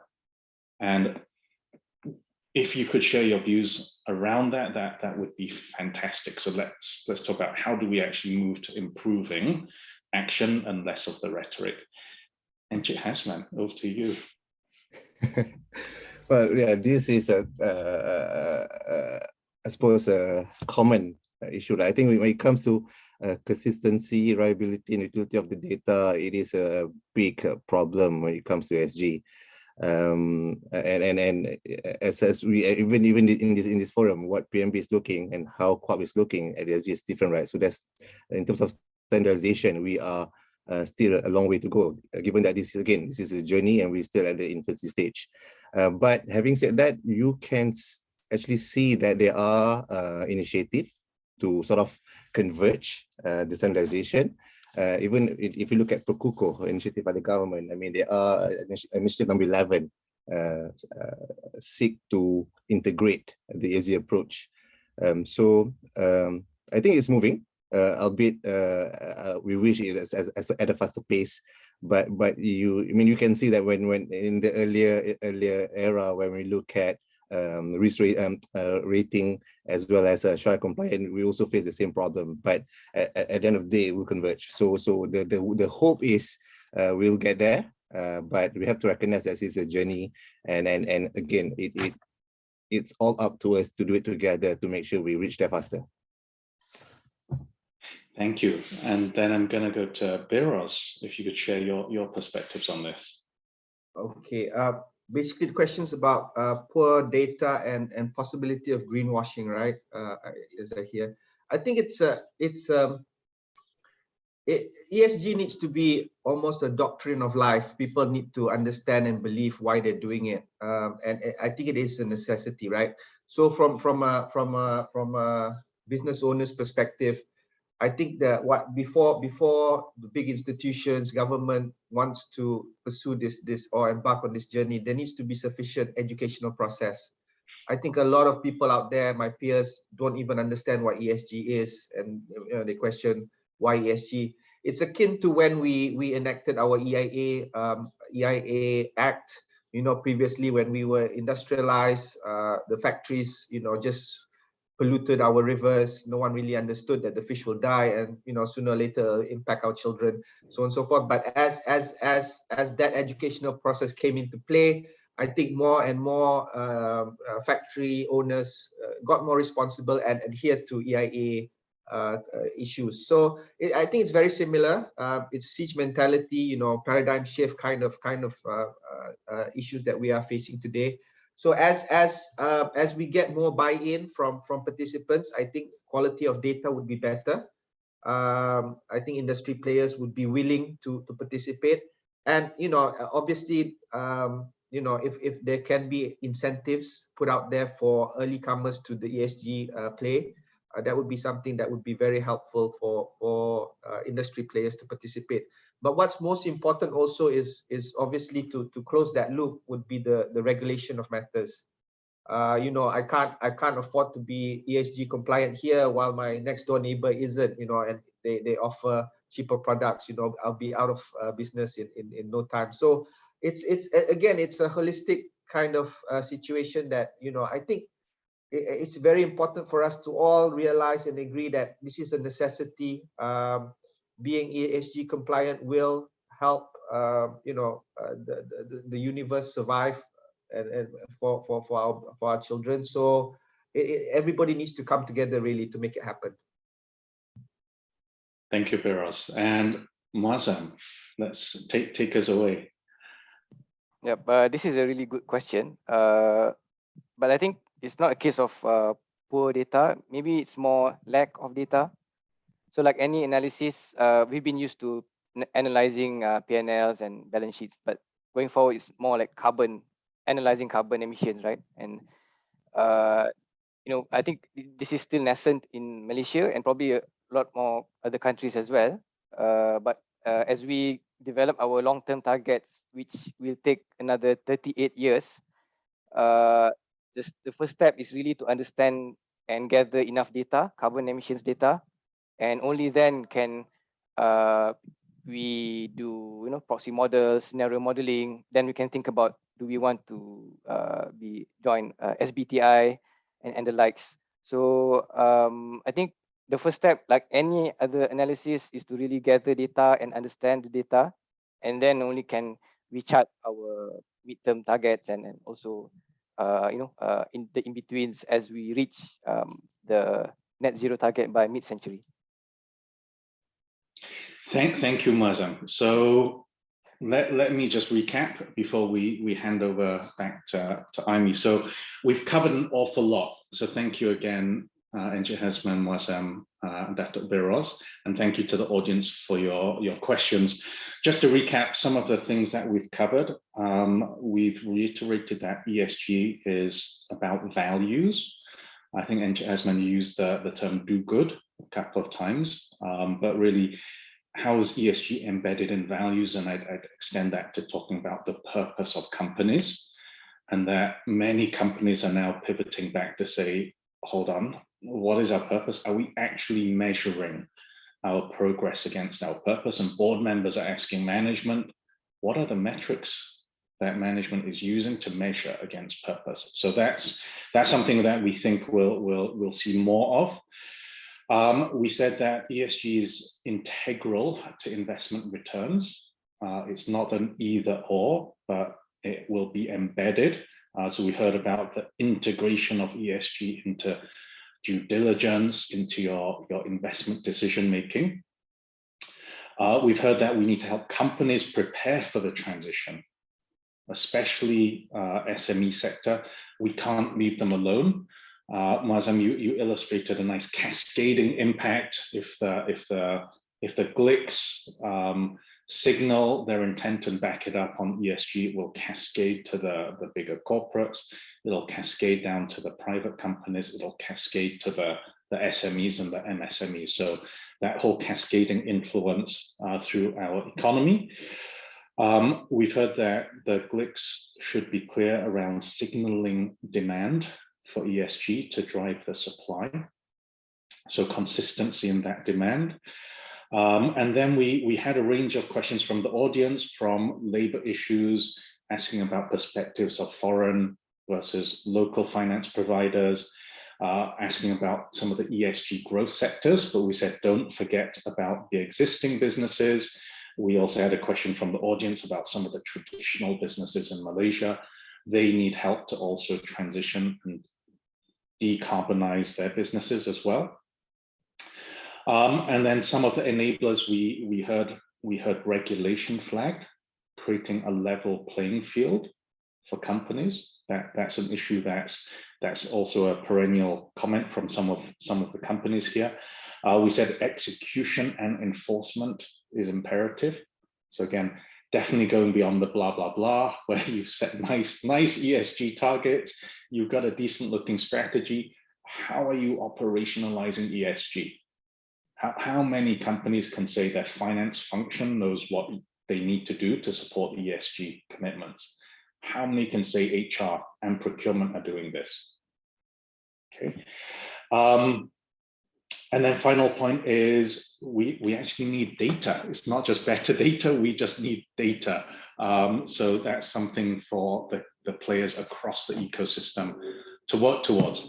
So thank you again, once again, to the panelists. Thank you to MIDF for hosting us and allowing us to have this hour with you. And thank you to the audience for all your questions. We hope we did those questions justice.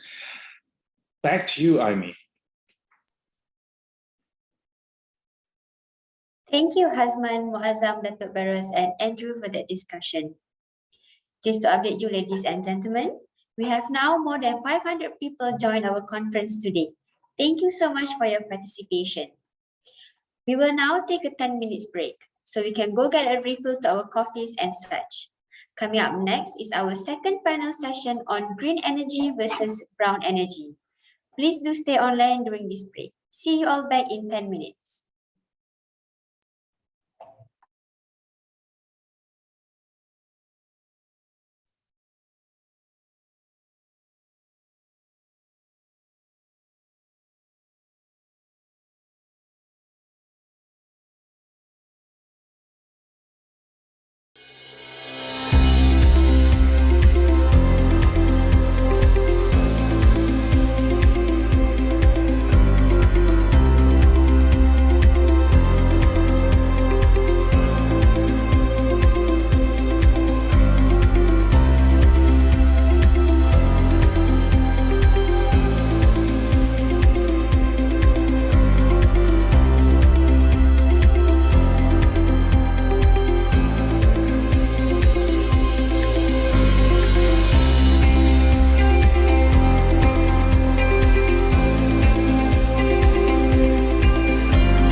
organizing committee did a really good job, and I would like to thank MIDF for this excellent opportunity and this excellent initiative. What are your thoughts for green financing in the future? I think it is essential. It is necessary. It is something that is very much needed if we are ever to curb our rise in temperature to a 2-degree world. What do you think of today's event? Oh, today's event is fantastic. This is the best gathering of all the industry players in renewable energy, especially green. And the most fantastic thing is because we have the minister to come and officiate and announce to us what are the government policy and direction. This is MIDF, you do, and you must do it again next year. I think going forward, I think for the investment side, I think it would be great if there'd be more awareness about having a pool of investors for green issuance. I think that would be something for the industry to consider. And having a lot of people on this stage knowing more on this going green and green investment and about climate change, I think it's a very, very crucial thing in my opinion. So I think it has been really impactful. Impactful is the word, guys. Thank you so much, MIDF, for organizing this, and we look forward to working together in the future. I really enjoyed today's event. It was very well organized. YB she really impressed me with her CV, and she didn't have any notes at all, and she managed to answer all the questions, so she was very impressive. I really do hope that this takes off and we get more people to issue more green financing.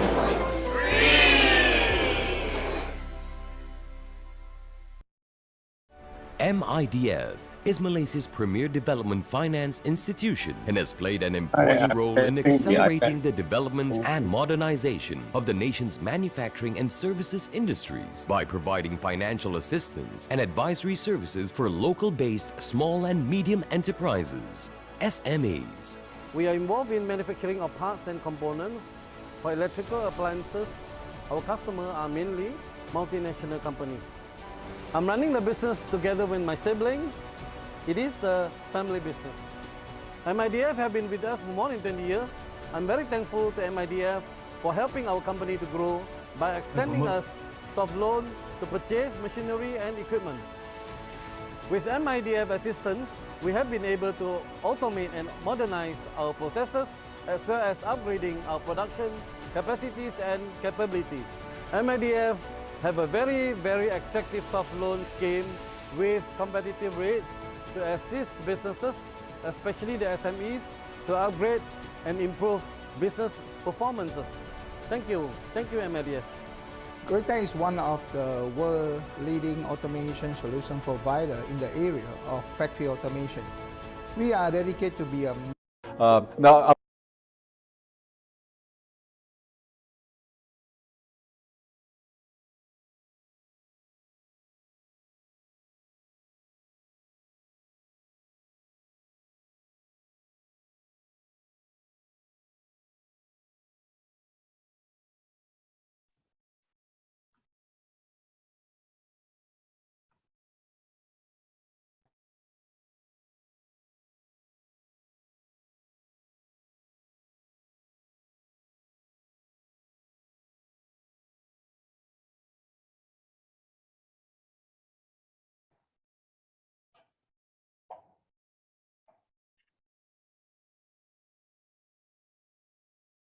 Welcome back to the MIDF Green Conference 2022.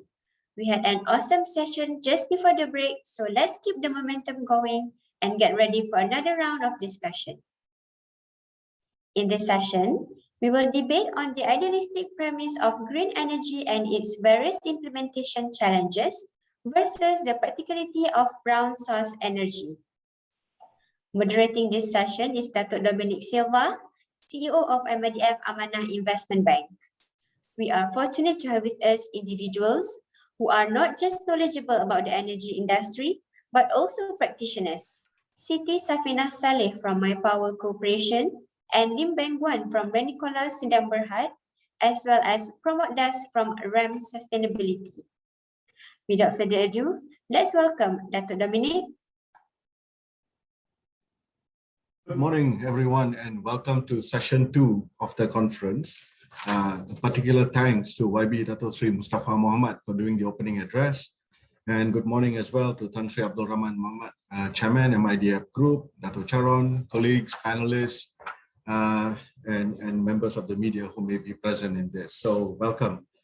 So this second session of the Green Conference is where we look at the practical aspects surrounding the subject of green versus brown economy, which can also be stated as how we make the switch from the linear economic model to a circular economic model.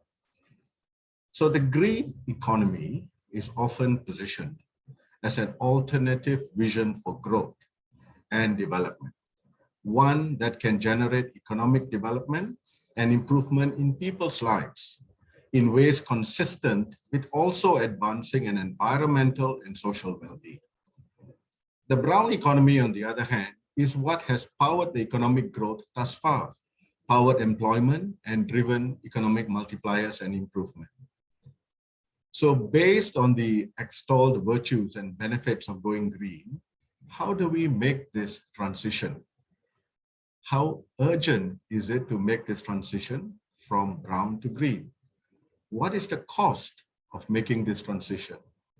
Is the ecosystem ready for this transitionary switch? Do we have sufficient measurement frameworks to ensure that the switch is real and not just greenwashing? And importantly, is funding and capital available to fund this transitioning? What about disincentive policies such as carbon pricing and carbon tax that is being touted here, even in Malaysia? Is the country ready for this? How do we balance between being green and the cost of going green?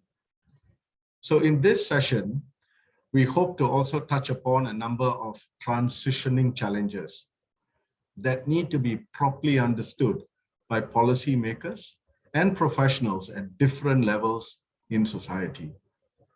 So joining me in exploring these issues is a panel consisting of several distinguished personalities. Firstly, we have Puan Siti Safina Saleh.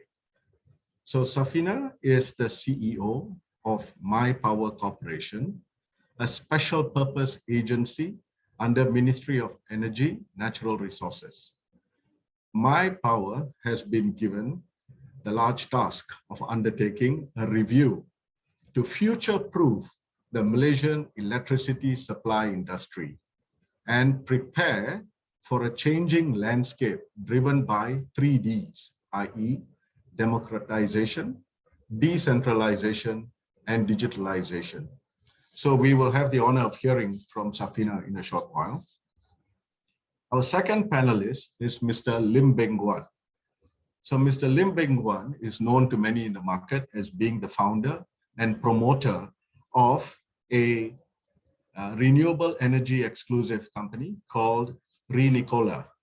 So Bingwan and his team have been sort of thought leaders, and they've shown a lot of thought leadership in the area of renewable energy, and that's what they do exclusively. But more importantly, they have brought private capital and taken commercial funding without too much reliance on government support to champion this agenda. So we'll hear from Bingwan on why he has embarked on this pathway and why he believes in the transitioning agenda. And last but not least, we have got Pramod Das. Pramod Das needs little introduction when it comes to the area of sustainability. He is a strong advocate in pushing the sustainability agenda. Pramod is presently the Deputy Group CEO of RAM and the CEO of RAM Sustainability. In addition, Pramod is also a member of Principles for Responsible Investments Advisory Committee on Credit Ratings and is involved in several regulatory and industry-led sustainable finance initiatives, both in Malaysia and internationally. So ladies and gentlemen, we have got a panel consisting of key stakeholders that are involved in this sector. So let me set the tone and kick off the session by picking up where the minister in the Prime Minister's department mentioned, or what he mentioned in his opening address this morning. According to him, Malaysia is firmly committed to its target of becoming a carbon neutral nation by as early as 2050. This echoes what our Prime Minister, Dato' Sri Ismail Sabri Yaakob, mentioned in September 2021. The minister went on to add that several economic sectors need to see a fundamental change in which they operate. He mentioned mobility as an example, i.e. to reduce diffuse emission and power generation. So to kick it off, let me turn to Pramod. So Pramod, as a staunch advocate of the sustainability agenda, please share with us your thoughts on the reasonableness of this 2050 goal, and what do we collectively need to do to achieve this goal, and what are the challenges that you foresee? So over to you, Pramod. Thanks, Dato'. And thanks, MIDF. Nice to be on a panel with Shafina and Guan. Let me just acknowledge first that my career in the finance industry started with MIDF. When I joined the MIMB, Malaysian International Merchant Bankers, way back in '95 when I had hair. So well, that's a well-kept secret, Pramod. We didn't know that. So welcome back. Yeah, so it's very clear I'm from the dark side of the force, and I'm here preaching about the green and all that. But to be very humble about it, I'm still the same analyst that looked at banks and infrastructure projects, and I asked questions. But even then, I used to go to the back of the factory and see the effluents going out in the river, and I used to ask questions: what is the cost to you? What's the credit impact if you get fined, and so on. So now I just switch and have a different hat and put it in buckets known as ESG or sustainability. But all of us have been doing this all the while, and we call it qualitative factors. But back to the issue of carbon neutrality or carbon neutral and the targets that we have. This is the interesting thing about sustainability. There's always some new jargon, a new definition. You know about carbon neutral, and then there's net zero. There's actually a subtle difference, and you can Google it, and even in the subtle differences, there are many definitions, but in essence, the carbon neutral definition is in and out. What you breathe out, you breathe back in to neutralize it. But the net zero includes all greenhouse gases. So it's a lot more stringent.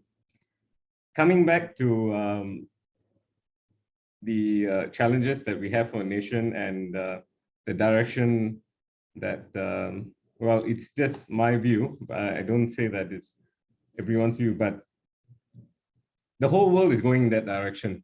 And if we don't go in that direction, our industries will suffer. Our products and services would not have the right branding or labeling or specifications to get into global supply chain. So from purely export or commercial angle, we have to get on with that act. But what does it mean?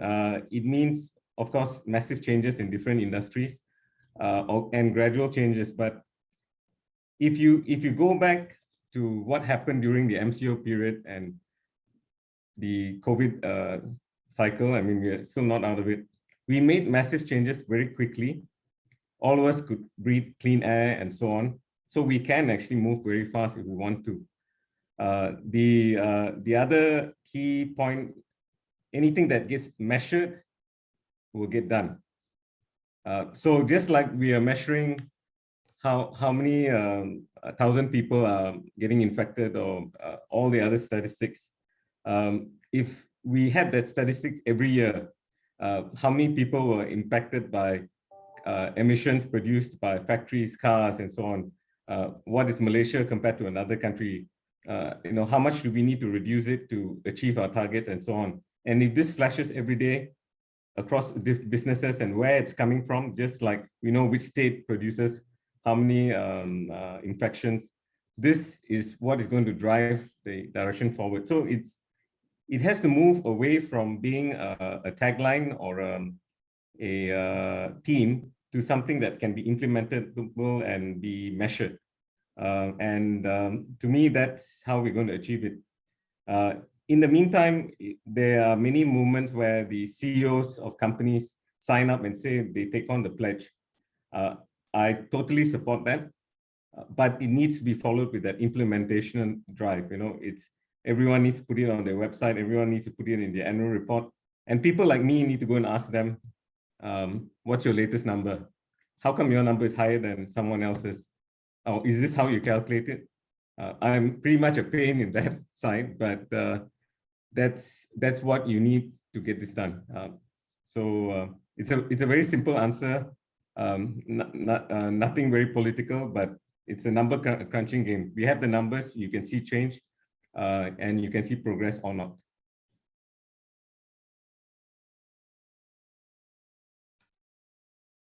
Sorry, thanks Pramod for that.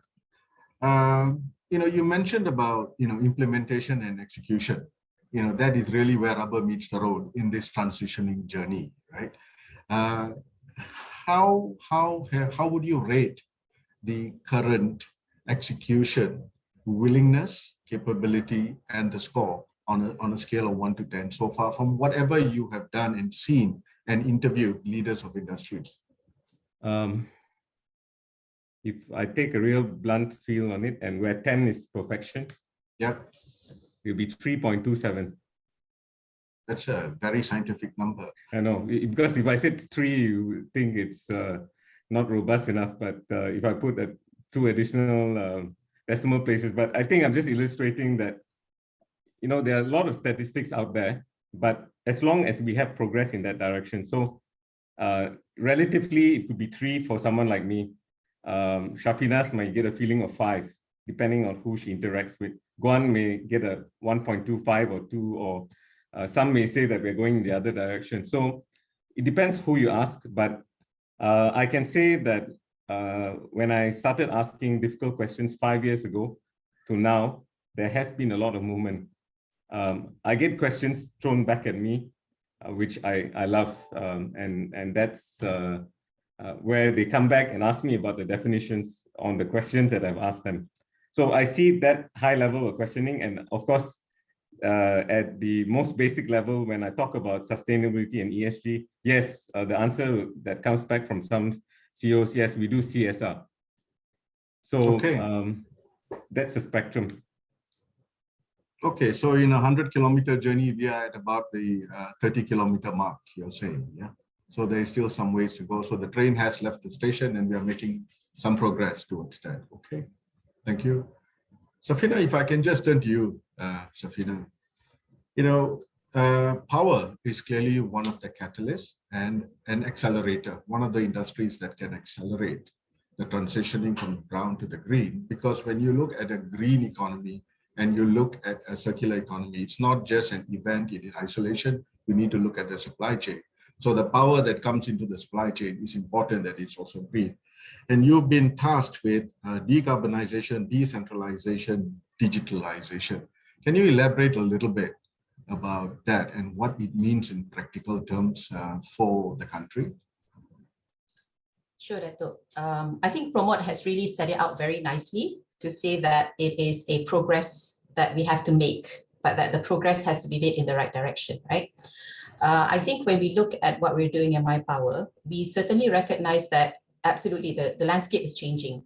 Addressing climate change risk is a given. There's no two ways about it. So it's really not a question about, like the topic of this panel, idealism of green versus the practicality of brown. So it's not a question of one versus the other, but it's really about how do we make that shift happen. So we've seen that in our own power sector in Malaysia, we've seen the shift towards decarbonization. Direct efforts such as increasing the renewable energy within the energy mix. And then also, I think more recently, the government has also announced that we will not be planting up new coal power plants, right? So that's a significant change just on the overall planning of the shift towards decarbonization. But I think in terms of when we look at it from a national perspective, we have to recognize that environmental sustainability is not the only dimension that we need to solve for. So all countries will strive to balance what is called the classic energy trilemma. And that trilemma is number one, ensuring security of supply. So at the end of the day, you have to keep the lights on. I think consumers would be very unhappy if we didn't have, you flick on the switch and the lights didn't come on, right? So keeping the lights on is still critical. Number two, it's really about ensuring equity. And what we mean by that is really about fair and affordable costs as well as prices charged to the consumers. And also, I think what you asked Pramod earlier, Dato', around willingness to pay. So we need to recognize, what is the willingness to pay for energy. And the third one is on environmental sustainability, or at least the least CO2 emissions that we can get to.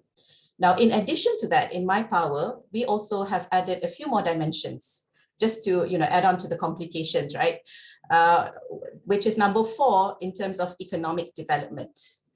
Because power is not just to power the engine of the economy, but it's actually an important enabler to the nation's competitiveness.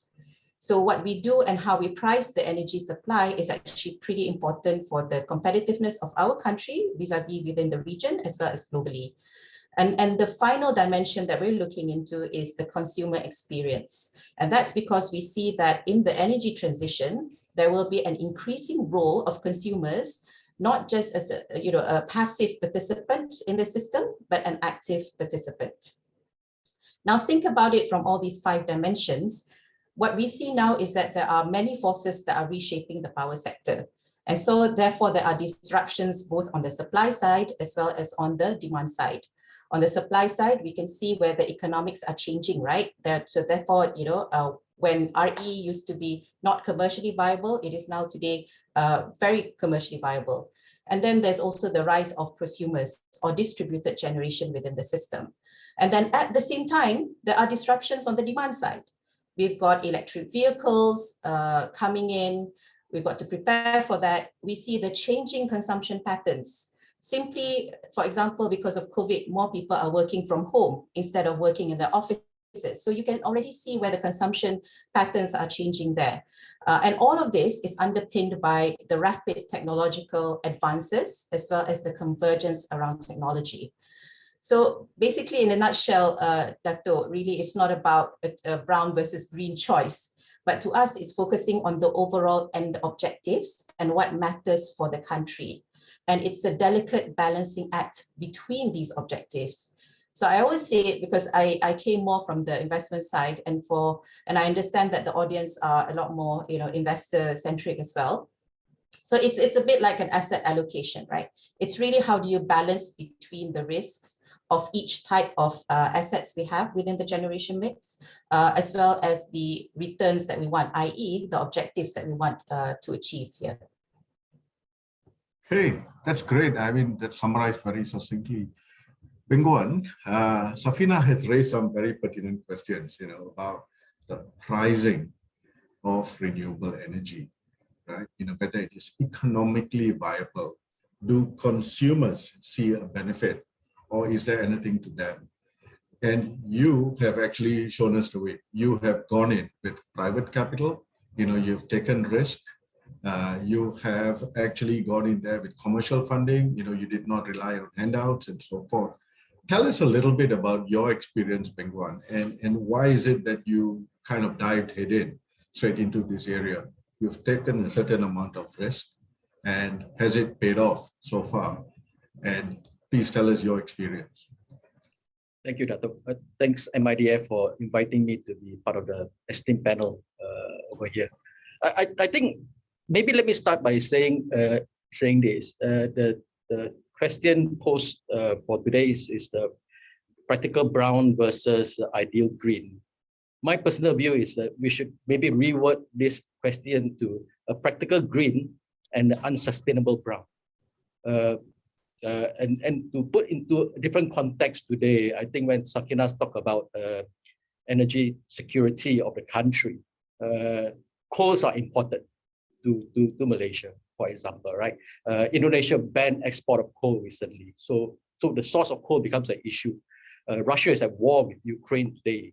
So coal prices will then continue to spike up, I believe. And then we're going to have a national security issue on energy for sourcing of coal, a very basic materials that today Malaysia has about 13,000 megawatt of energy that is coal-reliant. And to put it into a context of financial returns or levelized cost of energy in the brown and in the green today. If you look at coal, for example, I think it's at about $130 per megawatt hour. And green is at about $45 per megawatt hour. So you can see the disparity today that green is cheaper to produce than the brown as we speak now. So I think the energy transition has to progress itself, and being one of the guys who kind of invest and to do it, we feel that this roadmap, and I'm very happy to hear that we have 28 years to go to become a net zero country. And there are hundreds of countries in the world that have pledged that. And this is something that is a mega trend that the country or the world needs. There's a news article that I read recently, there's at BBC, that they say is that the Amazon may be at a tipping point where the forest will die itself. Okay, and then they will release obviously the enormous carbon that they've been kept at the Amazon. Just change the word Amazon to the Borneo. What will happen next? You know, so I think we need to really push ourselves and really think hard, using technology as our backbone to really transition into the green energy sources that we should do that. The energy prices from green are coming down tremendously. When we first started, I think 10 years ago, it will be in the region about $300. Now it's 45. So, and it will continue to come down. I think that the key element today to be practical about it is that we need to talk about the storage as a potential source of energy going forward as well, and hydrogen. Yeah. So these are the two sources that Malaysia should really embark on, because we don't have the wind power, so to speak. Yeah. So in a nutshell, my view is that we will have to continue to be a forefront to things. Otherwise, there's too much risk involved if we do not turn ourselves into a green economy. Okay, thank you, Bingwan. I really like the suggestion of how you have reframed the title of this panel. Actually, it's really a good suggestion. Practical green versus the unsustainable brown. You have really led in this area, and you continue to lead in this area. Thank you, Bingwan. Can I turn to promote back again with enablers? Promote, what are the enablers that is going to help us to make a sustainable transition from brown to green? I'm going to be unconventional, and I don't know whether you can see this, but okay. The software on this camera is so good that it doesn't, when it blurs out, I can't even put a physical thing. Just imagine an X and Y axis. We all learned this in school. I'm focusing on the Z axis, the 45-degree line. And it just makes sense that the Z also stands for zero or net zero. So we can all look at this as, are we green enough or are we too brown? And we can have all the arguments and discourses on that. And the important point actually to drive across is we are all looking for solutions. And that solution, if it already bakes in the concept of environmentalism or recycling or the circular economy, whatever term you want to call it, that is actually the core idea that we need to shoot for. If I were to give you some examples, if you take the old mobile phones that we used to have, and you know which vintage you are, and if you know Nokia and Ericsson and all that, when the battery ran out or you couldn't charge it anymore, you could always buy the battery. Parts were more modular in cars and so on. Now what's happened, everything, you need to change the whole thing. They'll change the software to a point that you need to replace everything. In terms of, in some ways you call it program obsolescence. But the important changes actually happen not because you are doing particularly green financing, not particularly because you are shutting down industries or imposing taxes, But if you create a reason why people will shift away, so if you look at the concept of what happened during our MCO, if you were sitting on a board or senior management, and maybe 10 years ago, you're pushing the idea of let's do the work from home, flexi culture, the typical pushback is, how do we know everyone's working at home?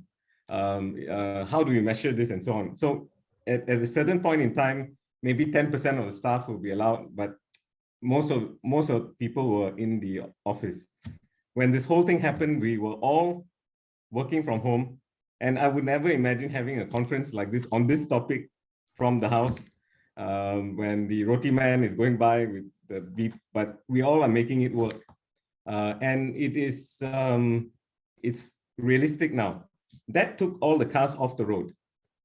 So we need ideas that are just beyond green and brown. We need to re-engineer the way we do things. TV is no longer TV. We don't have to watch things according to a particular time and a particular place. We watch it on devices anytime you want. And our kids know this best. They'll never go back to the old TV station programming. Neither are we going to go back to CD players. We all have Spotify and so on. So I'm advocating neither green or brown. Focus on solutions, and you probably get the biggest benefit on sustainability there. Everything else becomes a component or accessory to the idea of a better solution for, I mean, you can put whatever tune you want for a better world, better planet, but it's a better solution. Okay. One of the outcomes sought after promote is, of course, people are talking about social well-being, right? And societal benefit and all of that. We have the tools to measure that.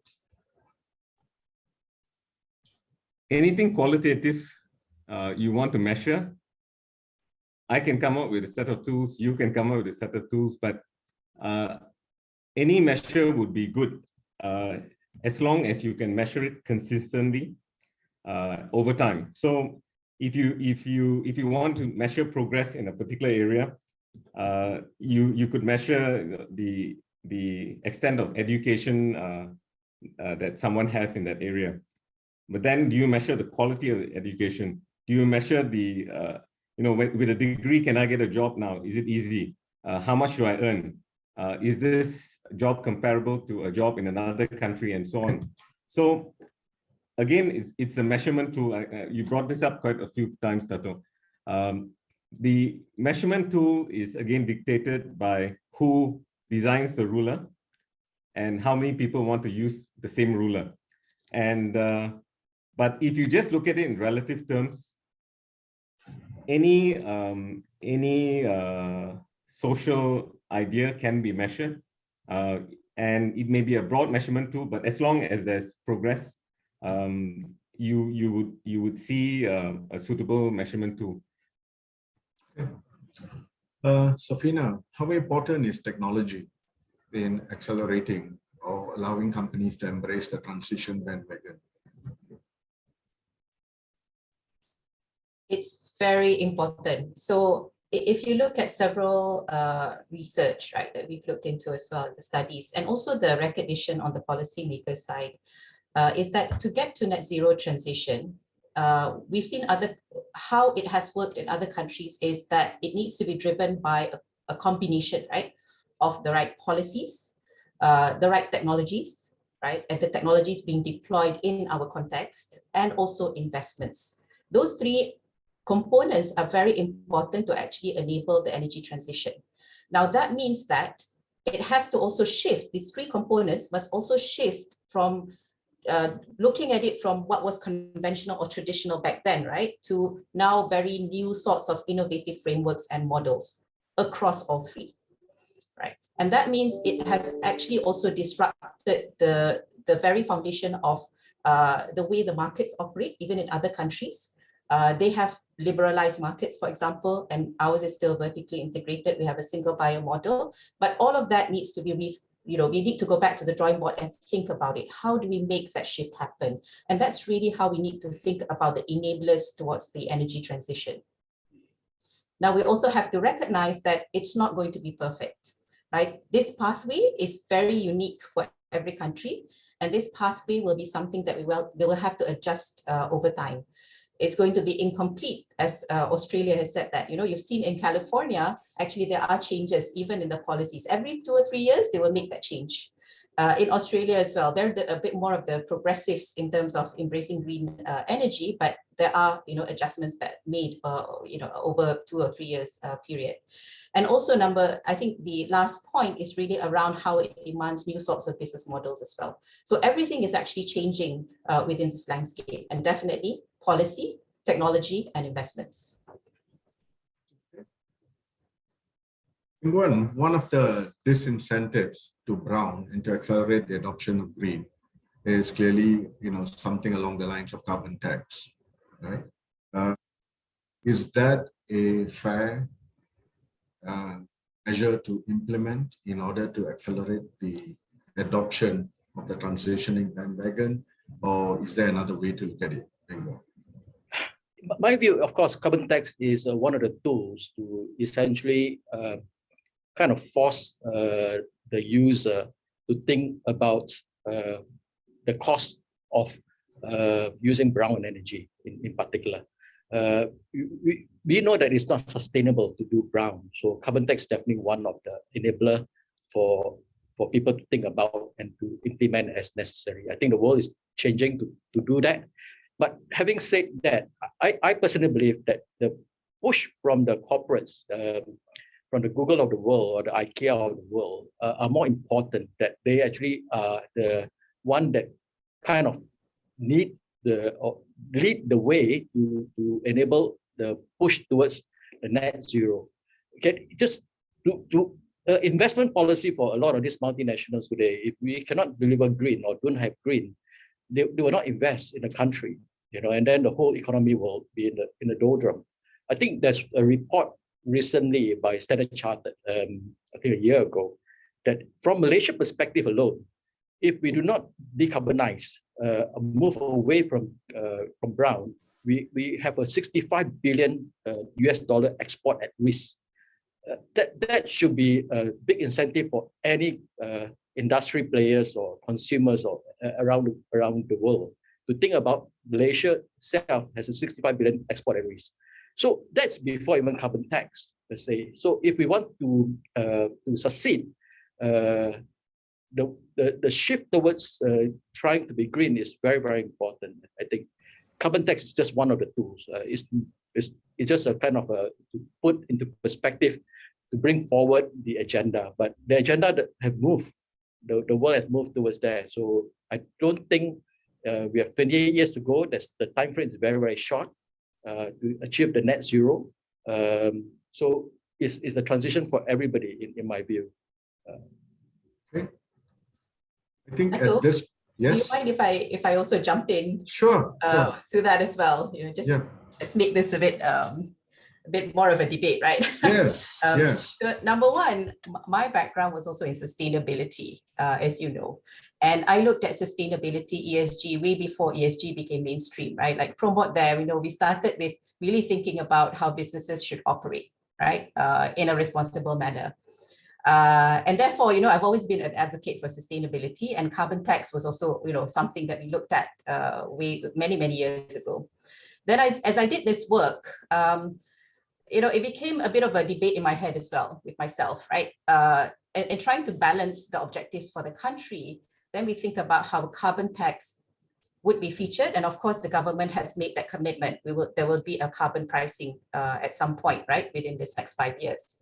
But then we did a quick rough calculation for the power sector, given where it is today, the cost, I can't share the specific numbers, but in order for this level of carbon price, right, and therefore to be affected through tax, to be imposed on the power sector, it has to be significantly high, right, in order for us to achieve that real change within the environmental sustainability dimension. And that means on a day-to-day basis. It's not about the installed, what we have installed as in terms of the generation mix, but in terms of what gets dispatched on a daily basis, what gets to us on a daily basis. It has to be significantly high to displace what we have currently in terms of costs of coal and as well of gas, right? And others as well. Now that brings a very specific dilemma, right? In terms of the trade-offs. Do we trade offs? We look at, how do we pass on this cost? If the costs get passed on to the consumers, obviously it will derail our nation's competitiveness. I can't imagine, maybe big businesses, they'll be able to absorb the cost. There is a green energy tariff program, which has some premium, about 4 cents, which, as you can see, will be subscribed by those companies who can afford it. But what about those companies who can't afford it, right? So we need to have solutions for that as well. And then what about the domestic consumers, right? We need to have solutions for that. So it's really, certainly something that we need to think about when it comes to transitioning out of the, as Guan would say, unsustainable brown, but it's the how, that we really need to think through. And this is where, solutions are something that we really welcome. How do we manage this for the country, right? We don't want to be caught in the unintended consequences. Yeah. And can I jump in? Yes, Pramod, yes. Jumping in. Let's look at the numbers and pricing, because we can talk blah, blah, blah, as the title says, but we can all go home and then we look at the pricing. So I look at green bond issuances, and so the issuers will come and tell me, hey, let's call it a AA issuance. The pricing, it's better mainly because it's a cool thing to invest in green, and because the demand improves, and there's some. I don't have the statistics. It's not easy getting a lot of these statistics, but anecdotally, there's sometimes a bit of savings for the green issuer because there's a lot of cool factor demand. But if you go to the investor and say, I need to give my ultimate investor or my retail investor X amount. I need to get that from whether it's green, brown, yellow, whatever sort of investment. So, basically the money needs to be where the mouth is, and taxation, yes, it's like a parang.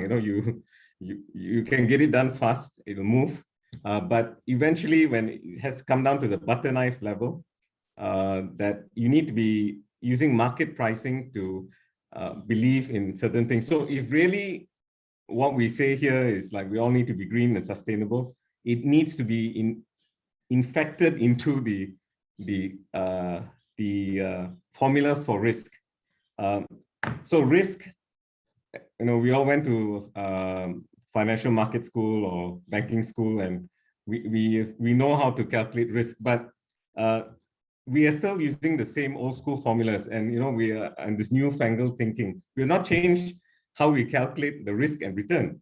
So if risk is really, if you are investing in the renewable energy, and that's better for all of us, there's less natural capital risk or less risk to all of us, which is not being pricing in, then by right, that capital cost or weighted average capital cost should be cheaper. But if you're doing a harmful industry and so on, it should cost you more. I have not seen this happening yet. So that is a long-term wish. And when that happens, we don't have to have these conferences. It will take care of itself. So maybe one. As I shared earlier, if you look at coal price today, or the levelized cost of energy on coal, is maybe 3 times of solar today as we speak. So for gas, I think it's about 50% more than solar today. I think the biggest problem about solar as a source of green energy is because we only can produce solar when there's sun, right? There's no sun, there's no energy to be produced. The key element to make it sustainable for renewable energy or for solar in particular is essentially battery storage. let's look at battery storage in terms of cost pricing ecosystem, right? If you can remember, I think maybe 4 or 5 years back, South Australia have a big issue of energy crisis, of lack of energy, electricity. And Tesla took a bet for 100 megawatt of battery storage, and that was a success. So essentially, if you look at it in terms of the energy demand for the country, in Malaysia in this particular, we continue to see that we can actually expand it at a cost that is very affordable, that is very sustainable, that is very long-term, that is not relying on the sources like coal or natural gas. We can actually make it sustainable through where we can see from the water that we have, the river that we have, and also from the land that we have through sun. We just have to make sure that the battery storage comes into the ecosystem. That is something that other countries have implemented. Why not Malaysia? And if you look at price continue to come down, it will continue to be levelized as technology drives. But if we do not try to implement that, if we don't do the Internet of Things and improve our yield, where do we start? We need to start from somewhere, and the somewhere have to begin now in order to achieve the 2050 goal. We don't start now and transition ourselves and move away from the impractical brown. Where do we go? I think that's a great point, Bingwan, and it dovetails what Safina just said as well. I think technology is an enabler and it helps in this transitioning, right? You know, the points that you made relate exactly to that, Bingwan. So I'm just going to quickly turn to some of the questions that have come through. The first one, you know, to everyone, it's a yes, no, or depends answer, right? Is hydro green? And given the potential harmful effect it can have. Bingwan, your answer? Okay, yeah, I want to be kind of neutral on this, but essentially, if you look at the hydros, the Bakun of the world, the Yellow River in China, right? If the world today, most industrialized country consider hydro as green. So we have to accept that particular fact. Otherwise, we are not judging or comparing apple to apple. So we have to just kind of follow the ecosystem. Just on that note, recently there was a news in Europe, they're talking about recognizing nuclear as green as well. Yeah, okay. Safina, hydro, your views? Okay, I'm in line with Guan. I think 2 or 3 years back, globally, hydro was not counted as green. And then they changed the definition to say that hydro now is counted as green, but large hydro only from a particular year before that. Meaning if any other countries want to build large hydro today, they can't count it as green. So there is a point, I can't remember which year it is, but there is a point of accepting hydro as green. Fortunately for us, we have basically maxed out our large hydro capability, and therefore what we're looking at is really building out on the mini hydros, the smaller hydros, and that is counted as green. Right. Okay. Pramod, any views on this? Okay, I'll be more direct. When you're going to do a large-scale hydro, you're going to whack the forest out. It is going to take, it's a huge negative in one go, all right? You give it several years and all the methane gas and all that sorts out and the ecology sorts itself out, then you have pure green power coming in. The argument whether it should be green considered at 30 megawatts or 25 megawatts or higher, I mean, this depends who makes the rules and where it comes from. Nuclear, yeah, it's the aircraft carriers and nuclear subs. If I'm not mistaken, remembering my school days, trying to find out such details, I think you can run on nuclear power for 20 years without refueling. If there's a nuclear expert out there to correct me, please do, but this is from those cards that I used to play. And so it is all the matter of who you ask. It is a trade-off. If you want to be all green and you want to have all hydroelectricity, you can dam up this is where Cambodia or wherever, you can dam up the top part and you are green, but down the river, you affect the ecology because not enough water is flowing down there. What I learned as I'm still an analyst, I ask questions. So I go to some hardcore scientific areas where the finance people don't go. And I'm like bombarded with a lot of facts. And effectively, it's who you ask. You can find damage in every step of the way. When you go to a financial sector conference that talks about green, a lot of it is filtered into a few areas. And I actually find myself being a bridge between these two worlds. So what we are doing here is looking at the 20% of the things that give us 80% of the return, because that's all the time we have in reality. But if you ask more questions, if you look at hybrid or electric car vehicle project, and okay, ring fence it there, it's a green thing, fits into the utilization of proceeds under all the green bond frameworks. But if you expand it out and say, where do the batteries come from? Oh, it's from this this mountain in Brazil, and there are a lot of bad things happening. How do you recycle these batteries, or when it's spent?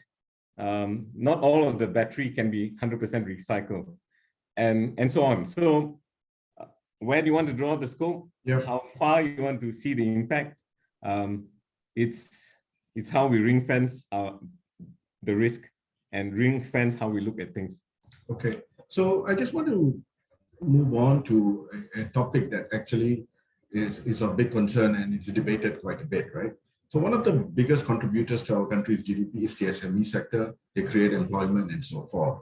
But there is a question of affordability for them when it comes to the transitioning from even red or brown towards green energy, right? How do we help them? What measures can be put in place in order to assist them to make that transition? Because for them, affordability is a big issue. And what can be done for that? So this is a general question to the panelists, and this has come through the Q&A. Anyone willing to venture a response? Maybe Safina? Yeah. Or Bingwan? Yeah. Yeah, I can say that actually, again, when we talk about the green energy, it's not higher price that we are paying than the brown. It's actually lower. So it's from SME perspective, whether you talk about a rooftop structure that they can do under the NAM program, or hopefully coming soon, they can actually buy direct green energy from people like us. It is definitely not going to be priced higher than the energy that they are paying today. I would say very confidently that green energy is going to be cheaper going forward as well. Okay. So I think the SMEs of the world and the multinational of the world don't have to pay premium. I'm kind of the advocate for saying that we can actually price green energy well, whether it's from the hydro space or otherwise. Coming back to just roll back a little bit when we talk about the big hydros, whether they are green or not. I think even though it's green, but to promote ecosystem, it's not ESG compliant though. Okay, it's green, but it's not ESG because of the social impact that they have. Yeah, so that's a very different topic in my view. Okay, Safina, anything to add?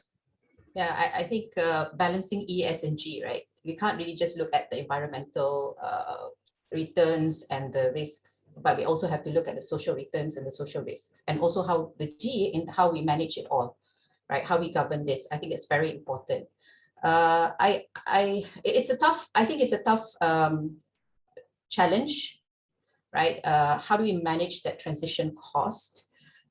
Eventually, I think we're all in agreement that green energy is the way to go, and eventually it will get to a level where it is actually a lot more cost efficient compared to even brown.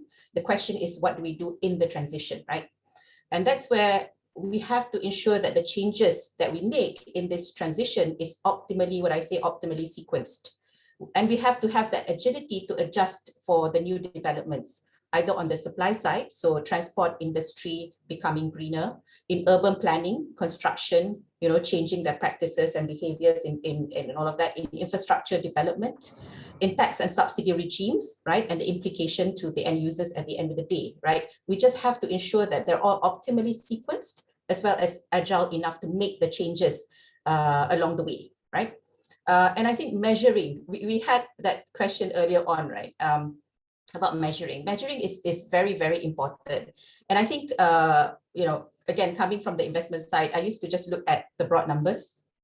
But now that I'm in what I'm doing today, the importance of going beyond that 50,000 feet aspirational statements and broad metrics, we have to go beyond that, right? We have to understand how each levers work, what levers we want to shift, and therefore measure each lever.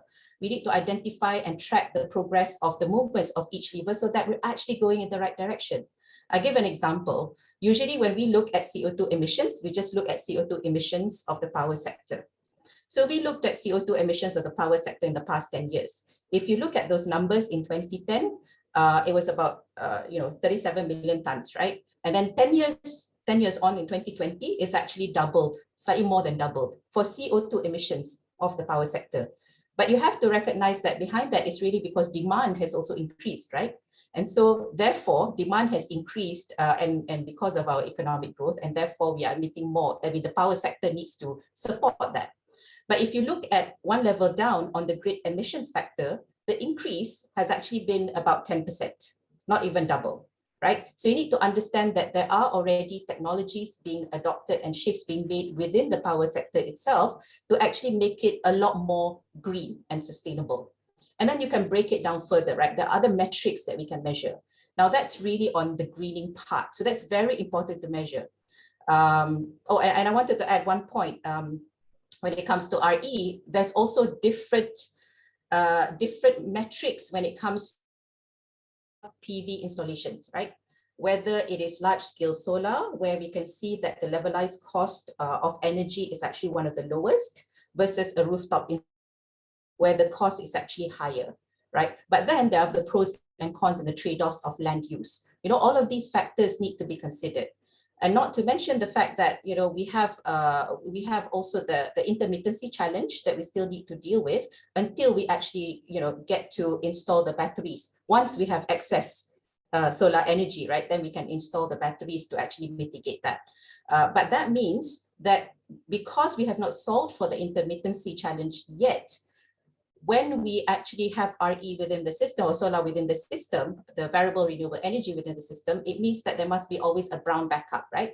So at any point in time, while we have this much solar, actually what's happening behind the scenes is there is a continuous, we call it operating reserve margin that's being set aside just in case the clouds cover the sun and then we don't get energy generated from that side. So all of these are costs that are actually not imputed within the LCOE right now, right? So my point is, in terms of the cost, we need to be a lot more granular at looking at the cost components, right, of the whole value chain. And therefore, how does the cost get passed to the consumer in each segment? And we're doing that. We're actually looking at the domestic consumer, how it impacts them in terms of the energy burden to them, right, in terms of each household in each states, each household in different level of income segment, and so on and so forth. I think it's very important to see whether or not this energy cost is a burden to these SMEs and the domestic consumers. So I think that's really in a nutshell the message, right? We have to go beyond the 50,000 feet, look at the specific metrics that matters, right? Measure them well, and also look at the specific impacts to the consumer segments. Okay, so another question that's come through on the subject of public education, awareness and exposure in terms of how well are Malaysian entities equipped to promote innovation and R&D in Malaysia in order to further promote the sustainability and the transitioning agenda, i.e. for innovations and so forth. Is the country doing enough in this area? Is sufficient funding available? Or are we just too reliant on foreign technology to push this agenda? Dominic, can I take that? Yes, please. Okay. I'll answer that question in light of the answer I'm going to give. Okay. The critical thing is that we cannot be looking at these in slices. We have to look at where Malaysia is going and the brand of the Malaysian product or service. So if we are to say that everything from Malaysia is green or sustainable and is certified across that, it is a very seismic change that we've made from going back to history, from tin, rubber, palm oil, into services, banking, Islamic banking. You know, we made that transition and our economy changed, our people benefited, GDP improved, and so on. So if we, as a government, as a nation, as private sector, we have made that commitment, then everything needs to flow. The tax system, the SMEs will be supported to move in a particular industry. There's grants. If you're in a harmful industry, there'll be taxes that make it difficult. FDI that comes in will be clean FDI. And we have examples of clean and not so clean FDI, but if the Malaysian brand stands for that, and I'm being apolitical, it is very clear. It is a brand that will survive through any political change. So if you pick up a made in Malaysia service or made in Malaysia item, it stands for, you know, it's been made with green finance or sustainable finance. It is resourced by sustainable means. All our companies, every company or every SME is qualified to enter a global supply chain. Once we move in that direction, all the other questions will be answered, and including the education system. Okay. Thanks, Mo. Gentlemen, we're going to be running out of time soon, Safina, as well. We only got about 3 to 4 minutes left. So I just want to ask, you know, all of you to just summarize your thoughts in this following manner. Bingwan, you've been on the other side, where you've been an implementer, you've been executing projects, and you've been quite heavily reliant as well on government policy and government direction and some of these. If we switch the roles now, given what you know on the other side of the coin, and you were today sitting on the policymaker seat and all of that, what do you think we need to do differently to accelerate this agenda? Well, that's a tough question. I mean, if you had a wish list, what would you ask for them? No, I think if I'm a policy decision making, obviously, I think what Sakina said was very, very correct, that we have to look up from not the 50,000 feet, but we need to go into the nitty-gritty details and see what the country needs, yeah, or the populace needs, yeah, the industry needs. All needs have to be taken into consideration in making a decision-making process. But having said all that, the shift towards the green have begun, and it's necessity that we need to look at that. So the policy that, if I'm going to be on the other side, is I will always going to ask how can we do with policies that will enhance the green agenda, and continuously to look at the green agenda as a focal point of action that we need to do, rather than just as a point apart from other things. So if we are focused on doing it, as what Pramod is saying, if we are focused on doing something, then we will get there, that's for sure. 28 years and counting down. Okay. Pramod, you sit in a very unique position. You see both sides of the divide. You see the policy making, the frameworks being established, and you also see the participants in the industry who are trying to move on with their projects. What can we do differently to enhance the agenda? I may be no longer in the dark side of the force, but one thing works in the capital market space is pricing. So if I had only one wish, is if we figure out and twist it into the formula, regardless of regulation, that money will have an inbuilt conscience, and things will happen very fast. When it costs you more, you won't do it. When you earn more, you'll do something. You know, shifts of capital, shifts of resources will happen. So that is the one neutral thing that I believe would make significant change fast. Okay. Safina, you are sitting there partly charting the course for the country. You know, you are in a very unique position where you're looking at several aspects which will future-proof the industry as well, especially the power industry. What are your thoughts? You've also been on both sides. You've driven a sustainability agenda, and now you are in sort of framework setting more What do you think we can do to accelerate this? Okay, a lot. We can do a lot. But I think one thing that's important is that, like tackling climate change, or even like tackling the pandemic, right? A successful energy transition is really a collective effort from all stakeholders. I'm not being cliche here, but really it requires this collective effort. And this effort is in, number one, it requires this alignment in motivation. It requires alignment in understanding the evolving priorities and how do we tackle the challenges along the way, right? And therefore, you know, we can't have one saying that I will dump I will dump brown and go all green while someone else takes up the cleans it up on that side, right? And takes up the challenges or the problems on that side. So I think we all have to collectively work on this. Number two is that it requires new thinking and innovative solutions. That is for the Malaysian context. We've had conversations where people will always say, you know, other countries are doing this, this, this, and this, right? Why can't we emulate them? Actually, it's very simple. There are constraints and there are nuances that or maybe there are things that are constraining to our country, which is not a constraint to their countries.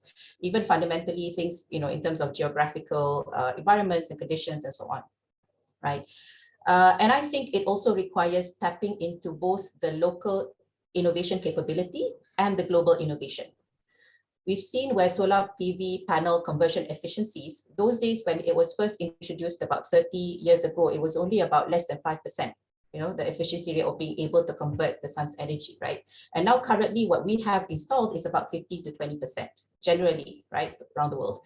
But in terms of the latest research globally, there have been lab pilot projects which shows that efficiency rates can actually go up to almost 50%. Imagine what a huge difference that would make if we were to be able to break that barrier, right? So we don't need to use as much land. We have lighter panels we can install on the rooftops and so on and so forth. So new thinking, innovative solutions. Number three, when it comes to the financing side, it does require higher risk taking because we don't know, you know, how things will play out. And there are, you know, changing risks, even on the brown side and on the green side, right? So we just have to be agile about it. But we do have to take a longer term perspective. And we really have to embrace the fact that what we do today and what we invest in today, the benefit will go beyond our generation to 2, 3, 4 generations into the future, right? We have to really think about that longer term perspective. And therefore, finally, I think it requires all of us to have that sense of common and shared responsibility on going through this journey together. So I would say that there's a lot that can be done. And obviously there are improvements that need to be done on the policy side in terms of even aligning policies or making it clear, regulatory changes that are required, legislative changes that are required actually, and other things, you know, that needs to be changed accordingly in this transition. Okay. Thank you, Safina. Well summarized. Folks, that's all we have time for in terms of our panel discussion. I just want to thank all of you for your participation, for your lively engagement. And for the viewers out there, if you have any specific questions for each of the panelists, feel free to contact the organizers. We'll put you in touch with them so that you can continue with your discussions and input as we progress along. So everyone, thank you for your time this morning. Once again, my deep gratitude and thanks to the panelists. Thanks, And Dato', for sharing. No problems, and look forward to continuing this engagement. Thank you. Thank you. It's a pleasure. Thanks. Thank you. Pleasure is ours. Amy, over back to you. Thank you, Safina, Bingwan, Promo, and Dr. Dominic for the interesting discussion. Now let's move on to the final session for today. In this panel, we will try to discover what the sustainability agenda has to offer to various fields in the future, and what can we do to achieve these dreams and aspirations. This session will be moderated by another familiar face in Malaysia's sustainability landscape, Arina Kok, Partner Climate Change and Sustainability from EY. Joining Arina as panelists are Berraz Abdul Aziz from SEEDS Malaysia, a local social eco-enterprise, Dr. Wayne Chen, who oversees the transition to the new energy space at Hibiscus Petroleum, and architect Sarli Adri Sarkong, an architecture futurist, sustainability proponent, and design activist. Quite a lineup. So let's hear what the speakers have to say. Over to you, Arina. Thank you, Amy, and a very good morning to everyone on the panel as well as the participants. Appreciate MIDF for the invite. So maybe before I start, we do have slides for today's session. Let me know, Amy, if you can see my screen and slide. Yep. Okay, thank you very much. So before we go into the discussion, I think just a quick recap of what we want to cover today. The topic that we have today is really, what does the future hold? Now, we've heard the earlier sessions sharing a lot of the challenges, but now let's focus on what the future holds and shifting gear to the the more energetic focus areas and what we are seeing down at the grassroots levels as well as the corporate level. So first and foremost, the slides that I have here today is actually the sustainability responsible investment that we have just launched. And one thing I wanted to outline, because this is a green conference, it's also important to note that Malaysia, based on our recent thought leadership that we have done research in partnership with Capital Markets Malaysia, along with the rest of ASEAN, is fast-tracking sustainable responsible investment. And as everyone is targeting positive impact and positive returns, very much aligned to what Pramod has actually shared earlier. And one thing to note is we do see that sustainability bonds and sukuk issuance has already increased significantly. And we do see the equity markets and mutual funds all will be rallying towards green investment moving forward. I won't go through this in details, but there are key facts that can be outlined. So definitely it's something worth for everyone to consider as we get through the Green Conference today. What are the key takeaways? Is as corporates understand the importance to tag, measure, and outline the green outcomes of each project, you will be able to open up and tap on green financing in a more strategic manner. Now, what we do see in the market from the past 6 to 12 months, there is an increase or heightened knowledge and expectation for all businesses, regardless of sector, to understand how to actually work with the financial providers, capital providers, to actually drive green financing. So maybe we can move on next. Before this, I would like to also call upon a very quick introduction to the next speaker that we have in the very distinguished panelists. Dr. Weini Chen is the VP of the New Energy Ventures of Hibiscus Petroleum Berhad. She was previously the Chief Strategic Officer of the Sustainable Energy Development Authority, SEDA of Malaysia. Now, after 15 years in the renewable energy sector, serving the Ministry of Energy, she joined the oil and gas to pursue her passion and energy transition in this very important sector and hard to abate sector. So while we see the IEA acknowledge that renewables were set to grow aggressively, we also note that by 2025, renewables will be the dominant electricity supply source at approximately 40%, followed by the other sources. At this point, we already have nearly 130 countries declaring their commitment to net zero carbon, including Malaysia on carbon neutral. Now, despite the pledges that we have, it does show that the current technologies or emerging technologies of today have not yet or would not be sufficient to reach the global net zero goals. There's a need for more innovation to close the residual gap. So based on this, we understand Dr. Weini, Hibiscus, with operating assets in Malaysia and UK, declared in 2021, last year, to become net zero emissions producer and to adopt energy transition as one of its core business drivers in the center of business. Can you perhaps kickstart today's panel session to share what is Hibiscus' energy transition strategy in the next, I'll make it a bit more specific, 10, 20, and 30 years time frame. Over to you, Dr. Weini. Thank you very much, Arina, for your very kind introduction and of course, very thought-provoking question. And first of all, I'd like to also thank MIDF for inviting me to this Green Conference. Good afternoon to all participants. I'm dialing in this afternoon from down under in Sydney, and it's nearly 3 o'clock now. I think if there's one thing that we have in common, Sydney and KL, is the flood, really. So I think, you know, what it really boils down to is that climate change is really borderless. So a little bit about background on Hibiscus Petroleum, which Arina has already very kindly gave a little bit of introduction. So Hibiscus Petroleum is actually Malaysia's first listed independent oil and gas exploration and production company. As a company, we are relatively young. We are only this year marking 11th year of our establishment. Now, aside from our producing assets in the UK and Malaysia, I'm very pleased to say that 6 weeks ago, Hibiscus actually completed an acquisition from Repsol's remaining assets in Malaysia. So what it means is that our daily production now is increased by 3-fold, and our 2P reserves has increased by 1.7 times. And Hibiscus, aside from being a public listed company, at the end of December 2020, we are also acknowledged as a constituent of the FTSE for Good. And it means a lot to us because in a very carbon intensive industry, we are doing our very level best in order to observe the ESG. And also, you know, as Arina has mentioned, I am really very new to Hibiscus. I've only been with this organization for the 18 months. So what have we done in the last 18 months?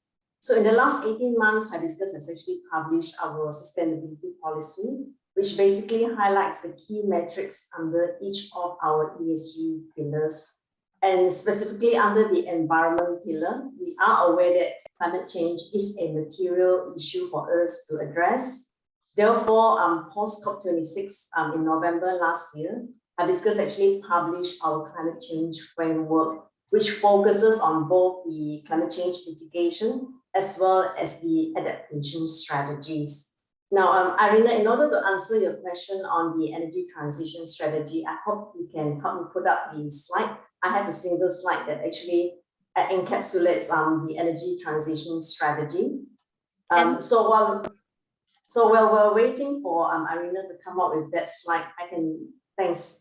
So you can see from the slide here, we have actually declared in April of last year our net zero by 2050. And we declared that largely because we operate in the UK, so we need to actually remain compliant with the UK's legally binding net zero goal. And of course, in Malaysia, we work very closely with Petronas, our regulator, and Petronas has also declared their net zero. And Malaysia, of course, as a country, we have declared our carbon neutrality goal by 2050. So our net zero is really compliant with as many of the regulations as possible. So very quickly, with regards to our energy transition strategy, we have 3 key pillars that we are looking at. Yeah, one of them, the key important pillar, starting from the left-hand side, is to develop a resilient portfolio. And that really means increasing natural gas in our portfolio of hydrocarbon assets. Now, gas has an important role to play in the future electricity mix. I think most of you here in this particular webinar knows that coal is really very dirty, and therefore, even in the COP26, there has been an agreement about the phasing out of coal, and Malaysia has also actually just ascribed to that pledge as well. So yeah, gas will be a very important role in the future electricity mix, largely because it can replace coal. And also IRENA and IEA, they have forecast that the share of renewables of RE in electricity generation, they will increase as of end of last year or end of 2020, it was about 30%, but by 2050, renewables will reach nearly 90%. Yeah, of the electricity mix, and of which that 90%, 70% of it will come from variable renewables such as solar and wind. Now we know that variable renewable energy, Juan Zafina has actually mentioned in the previous panel, these are very highly intermittent, and therefore the role of balancing energy in the market is very important. And gas is really very well positioned to be able to manage that intermittency. And also, lastly, gas can be decarbonized to form low carbon fuel. Today, we are talking about blue hydrogen, anything blue, blue hydrogen, ammonia, and methanol. And this is really very useful for the hard to abate sectors in which electricity is not a viable solution. So therefore, Hibiscus' recent acquisition of Repsol's assets is really considered as an energy transition strategy, because the inclusion of a Repsol's asset basically increases our hydrocarbon gas composition by nearly tenfold, from about 3% to 30%. So the central pillar of our energy transition is really on decarbonizing. Decarbonization essentially means reducing our carbon footprint. So just to give you an idea, basically for upstream oil and gas activities, they contributed around 5% of the total emissions. The other 5% is from the midstream activities, and 90% of the emissions are really from the final use of the oil and gas products. And as far as our decarbonizing activities are actually concerned, we have been implementing interventions such as fuel switching. You know, in the unmanned platforms, offshore platforms, we are switching from diesel genset to a hybrid of solar and wind. And we're also looking into improving operational efficiency, which includes increasing equipment reliability, such as gas compressors. Energy efficiency also is extended to actually switching lights to LED, and also implementing leak detection and repair initiatives to actually reduce our fugitive emissions. And our decarbonizing efforts have really resulted in, has bore fruits. If you look at this particular pillar, compared to our base year 2020, we have achieved quite a significant reduction in terms of our emission intensity, methane, as well as our absolute emissions. Yeah. So especially in the UK, where we are already paying to the UK ETS, we are currently developing a net zero strategy roadmap. And basically, this is also in compliance with the UK requirement. So our final pillar is about divestment into the green or clean energy sector. And Hibiscus is looking into that. We have very stringent criteria. Basically, our criteria needs to ensure that we do not actually put our shareholders' investment into erosion. Yeah? So we are looking into this in a very disciplined measure. And in particular, the areas of our focus is on adjacent industries that we can leverage on our existing capabilities. And specifically, we're talking about the carbon capture, utilization, and storage, the CCUS technologies. And CCUS is really a natural fit for the oil and gas sector in order for us to participate in the low carbon economy. And even for the IEA, under their sustainable development scenario, it is estimated that 9% of the global cumulative energy-related emissions reduction will be achieved through the CCUS deployment. So finally, just to conclude, our energy transition is really supported by two foundations. First is the social foundation, as well as the climate governance. In the social foundation, we really believe in fostering a very supportive working culture. We value our people very much, prioritizing especially their safety and health, especially in this COVID period. It has been proving very challenging. And of course, with regards to our climate governance, transparent disclosure is very important to us. And where we also try to align these contributions of our energy transition to the relevant UN SDG goals. So Irina, just to answer your question about the timeline of deployment, our entire net zero roadmap, admittedly, it will take time to develop. In our climate change framework, which you can actually access from our website, you can see that we actually developed a table of assessment of the climate-related risks and opportunities that we have adopted from the TCFD framework, whereby we have identified some potential mitigating actions to be implemented within the short term and within the long term. But it will be too lengthy for me to go through the details. But if the participants are interested, they can always have a quick look at our climate change framework from the website. And I think in summary, our energy transition strategy, like what Pramod said in this previous panel discussion, it is actually a journey. It is still in development. And for Hibiscus, we aim to carry this in a very disciplined and measured manner. And the important thing is to preserve the shareholders' value. Thank you very much, Irina, and it's over to you. Excellent deep dive immediately into what you're facing or at least navigating in the sustainability direction on a very hard to abate sector. I do have two questions coming up from your sharing section, Dr. Waini, but I'll keep everyone on their edge by having these questions on my mind shared with you first. But before you answer, we will go through the rounds of each sharing session because we have three very excellent speakers who have in-depth details and knowledge in their sector. So Dr. Waini, the two things that I have immediately on my mind, and feel free to prepare for it. The first one is understand that gas is where your key focus areas now. But you did mention that by 2050, our renewables is going to be 90%. So would gas be a stranded assets next after coal? That's my first question.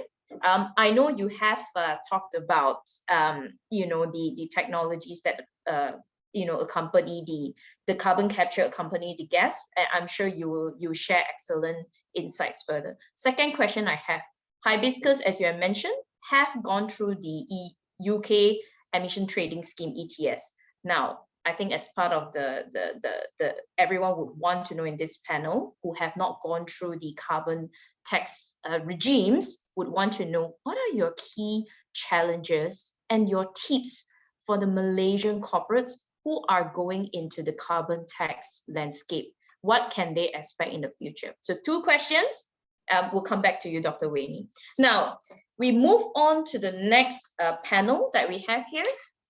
We do have Encik Abdul Razak Abdul Aziz, the Chief Seeder of Seeds Malaysia. He is the founder, has over 36 years of experience across multifaceted aspects of design, creative field that includes thematic environment and events, graphics, visual, merchandising, publishing, and project management. This is his background, just to give you his competencies and skills. His past projects include Malaysia's most notable theme parks, retail outlets, major events, campaigns for both local and international clients. Now, where Encik Razak has pivoted his career, as we have seen, is together with his wife and daughter, they now operate a suburban farmstead, training center, and retrofitted homestay done up in a thematic upcycle and sustainable living concept that can accommodate 40 packs in Klang, Selangor. This is the kind of dream location where we see our young people as well as all generations would want to go to, given the pent-up MCO restriction. So what I wanted to outline, which was very notable, is the center offers capacity building experiential programs, from mentoring natural farming to permaculture principles, focusing on empowering the public towards community-based food production. Now you can see this is all the way at the grassroots level, getting your hands dirty, understanding what's the tips and tricks to actually drive sustainable living, culture, and values. So before we go into the questions, I would also like to give some context. Now, in Malaysia, many cities aside from Malaysia and in Malaysia have already set their low carbon vision, develop a low carbon action plan, and preparing the greenhouse gas inventories that can track low carbon action. So urban areas such as Kuala Lumpur, Iskandar, Malaysia, Seberang Perai, and Melaka have signed up to be members of city alliances such as C40 and ICLEI, making a commitment to minimize their carbon footprint. Now, a total of 52 authorities are now part of the Low Carbon City Framework Program. So it's not new in Malaysia. But I think to a certain extent, there are a need to amplify and scale up the impact if we want to achieve carbon neutral for Malaysia by 2050 or earlier.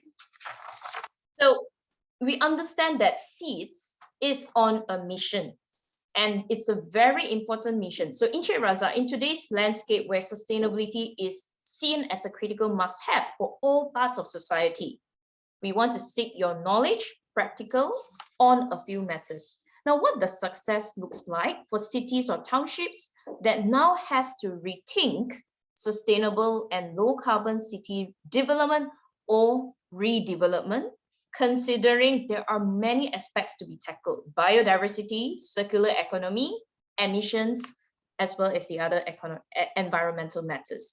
So maybe I'll pass the floor on to you, Raza.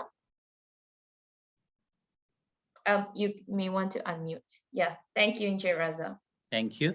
Thank you, Arina, for the introduction, and thank you, MIDF, especially the great team there for inviting me for the second session of such a great mission. And to answer your question, I guess it's an approach to look at a holistic angle. Yeah, when you talk about such things, it has to come from the perspective of balancing things out. And what we've been doing all this time, regardless whether it's in the cities and suburban areas, I believe we all messed up during the time of our development of whether you want to call it modernization or not. And coming from a creative background, it gives us a bit of opportunity to look at ways and means. How do we solve these issues? How do we address certain things? For example, like me, as a creative person, how do I address being sustainable yet doing good works in creative? And I'm quite sure Sally will agree to it. And there are many things that forces us to rethink and rethink and rethink. Then we take the step to re-engineer. That will be my answer. For any of the so-called 52 municipal councils and authorities, be it if they've been around and do things for a long, long time, like some of the major cities, or the ones that are just embarking on this mission because the global scene are pushing everyone into it. Yeah, rethink about what we have been doing and look at the things that we are messed up with. Yeah, whether it's waste management, whether it's population growth, and so on and so forth. And if those things don't work, I think we got to stop bluffing ourselves and address the issues smack on. We got to rethink. We got to stop doing things the way we are doing to get different results. And I think it's only a matter of time. And with the current situation of all these climate issues right now and bombarding us left, right, and we're facing a lot of these issues at one go, it's high time that we realize we don't have much time anymore. And we got to do it with other possibilities. For example, I'm going to trigger this.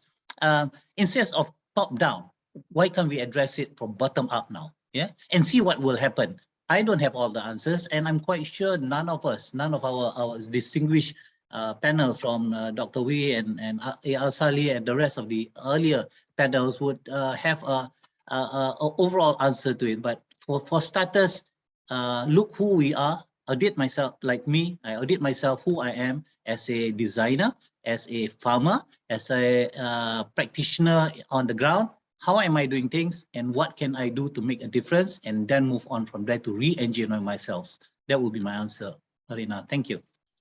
Thank you, Encik Raza. I also wanted to take the opportunity because we do have interesting 4 slides. Maybe before we get through your slides, maybe I will definitely want to invite our third distinguished panelist, architect Sarli Andre Sarkum, who's the architecture futurist, as well as sustainability proponent and design activist. And the focus is really given your vast experience. He was also previously, he currently helms the hybrid architectural design firm, as well as driving cutting-edge architectural design solutions with extensive research-based exploratory approach to solve challenging integrated design problems. Now, architect Sali is currently a past president on council of the Malaysia Green Building Council under the auspices of World Green Building Council. So he was also the deputy president of Pertubuhan Architect Malaysia, and he's currently a GBI facilitator. Now, as you can hear, it's quite clear where we are going into in terms of this discussion. So what we have have in place Architect Sally before I invite you to speak. From an architectural perspective, design stage is very critical and could drive most impact if done well. We already understand a global significant portion of emissions come from city and urban, and without a pre-planning design, we are setting ourselves for a longer term issues. So green building aside, leading countries have now shifted towards real-time emissions monitoring buildings, right? What are your thoughts of the challenges for Malaysia to advance in terms of this area and not be left behind? Now, one thing I wanted to point out is, could smart buildings and retrofit options future-proof the risk of inefficient buildings that has the risk of becoming the next stranded assets? So this is where I would like to invite Architect Sally to get your thoughts. Thank you so much, Arina. Thank you, MIDF, for inviting me to speak on this topic. I think Tok Pa mentioned it very well this morning. The big corporates can do ESG very well, but it's the SMEs and the smaller players that are lagging behind due to the fact that it's tough to actually put in resources to something that may not equate to their bottom line. So the actual end effect is that we need, if we want buy-in, we need to have it affect their bottom line. And I think just a little background context on the Malaysian scenario with regard to the building industry. Under the Malaysian Green Building Council, we have promoted our green rating system called the Green Building Index, and it has certified a huge number of buildings, I think over 274 million as of last December. Yeah, thank you for the slide, Arina. 274 million square foot has been certified under the GBI system. And this is a huge number for such a small country, and maybe a lot of people here may not realize how large that is. 274 million. If you look at Suria KLCC, is 1.5 million square feet, and if you divide that by the 274, you'll get about 183 Suria KLCCs worth of buildings that have been certified green. So we have a huge number of green buildings that are in existence in Malaysia now, and that actually has a huge number of reduction in our carbon dioxide emissions. As you can see here, as of 31st December 2020, every year, just by doing green buildings, we are actually reducing 1,400 kilotons or 1.4 million tons of carbon away from being emitted into our atmosphere every year when we do green buildings. So it does have a significant impact. But you're right, the existing buildings are the ones that we need to look at. If you can go to the next slide. This is from the KL draft structure plan. New construction in Malaysia only accounts for like 15% of our existing building stock. So our existing buildings is 85% of all buildings in Malaysia. And next slide, Arina, please. And if you look at the huge number of the GBI floor space just now, only 5% of that is actually existing building. So all of it is, all this effort that the industry has put in is basically on new build. And it relates very well to your question, Arina. How do we look at retrofits and whatnot? And that is where we're looking at the measurement of carbon in buildings. Next slide, please. Which is something that I think will dovetail very well into government efforts and for the attaining net zero emissions. A big issue in Malaysia right now is that we know that globally 40% of global energy is consumed by buildings. In Malaysia, the rate is even higher, it's 48%. So we know all this. We know that that something needs to be done. But the lack of data locally, a lot of our data on carbon is foreign, and it's especially with regard to embodied carbon. You really need a data-driven approach to actually quantify the carbon properly, because it's very difficult to quantify things like embodied carbon. For example, a chair which is produced locally might look exactly similar from a chair that has been produced 1,000 miles away in China, that has been imported here and produced with dirty energy, for example. They look similar, they feel similar, but one has a huge carbon footprint while the other is environmentally friendly. So certifications are the core of all this. And it's like if you're trying to lose weight, like we have, like Cik Razak mentioned just now, and Arina mentioned, there is a low carbon cities framework, but it's a framework, but how do we exactly measure? Yeah, it's like you want to lose weight, okay, we take a diet, but are you measuring your actual reductions? Are you measuring, do you have a scale for that? And I think that is something that we are trying to fulfill at the Malaysian Green Building Council right now, whereby we are creating a Malaysian carbon score, which comprises of energy, transport, waste, materials, and offsets, so that you can actually quantify a building's carbon footprint, which will work in tandem with all the other green rating systems that are in Malaysia. So to answer your question just now, Rina, if you are an existing building owner, the biggest hurdle towards actually going green is understanding the whole thing. We are trying to make this score system very simple, an app-based thing, and it is something very simple, like a measure. Yeah, a lot of green rating tools are prescriptive tools, meaning that you need professionals to actually advise you on how to do things. You need architects, engineers, quantity surveyors to look at renovation costs and whatnot.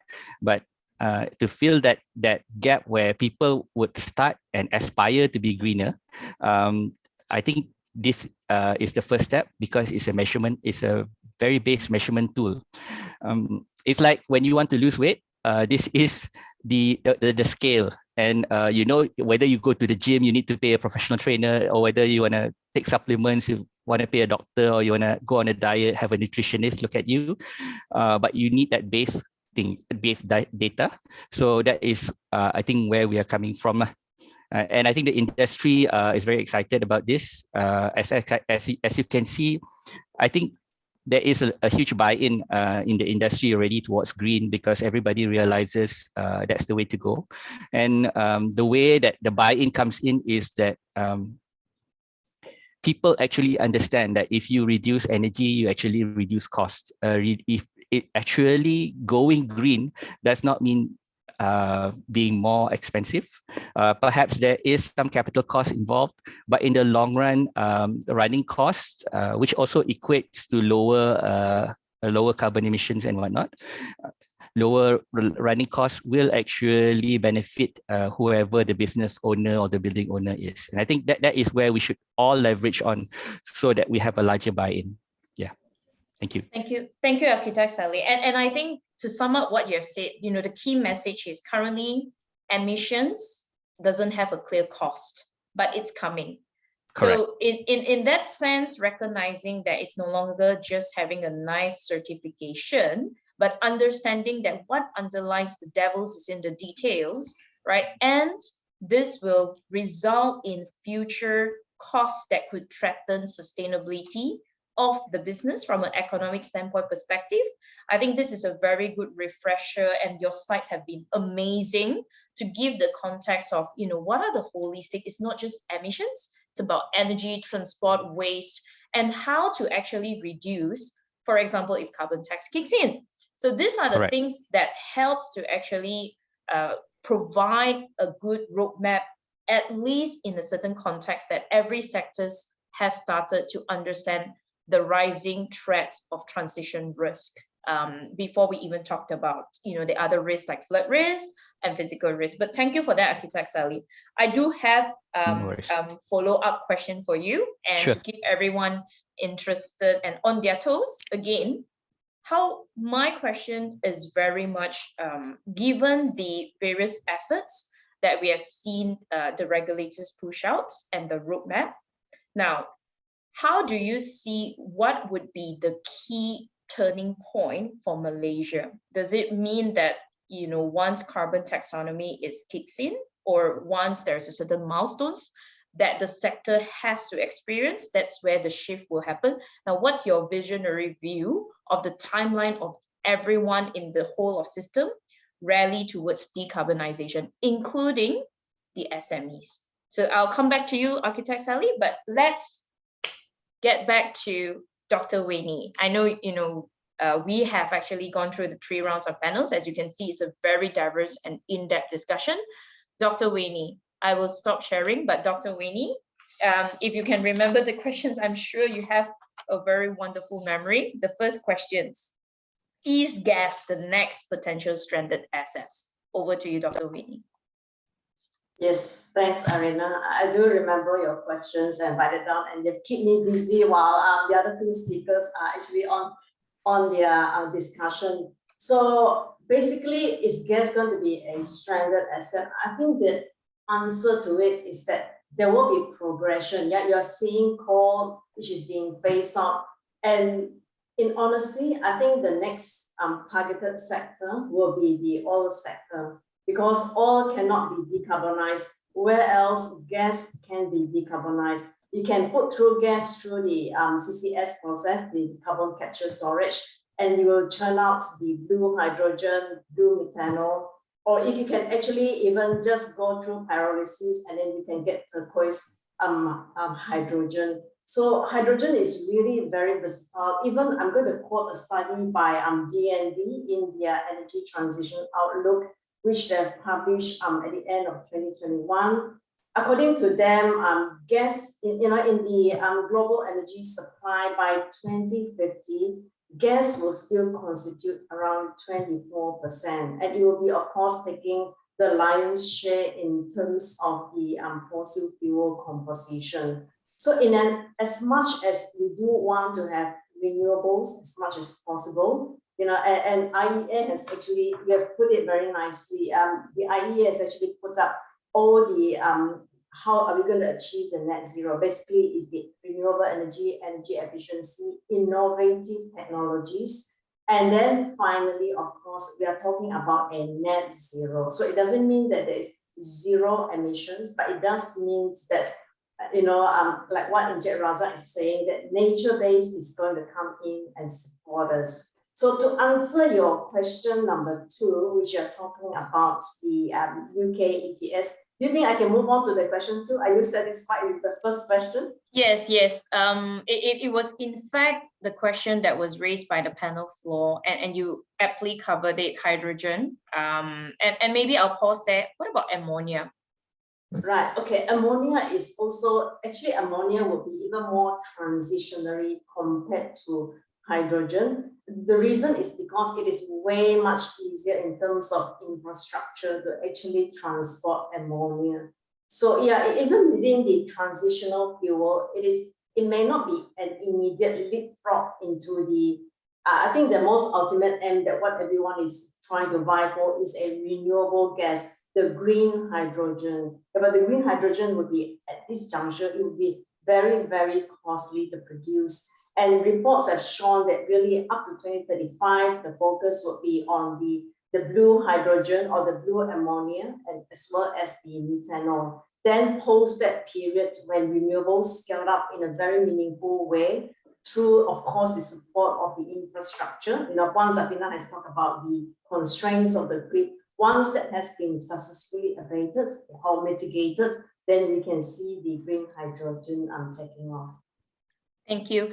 On your ETS, I'll hold that because that's the 3rd round.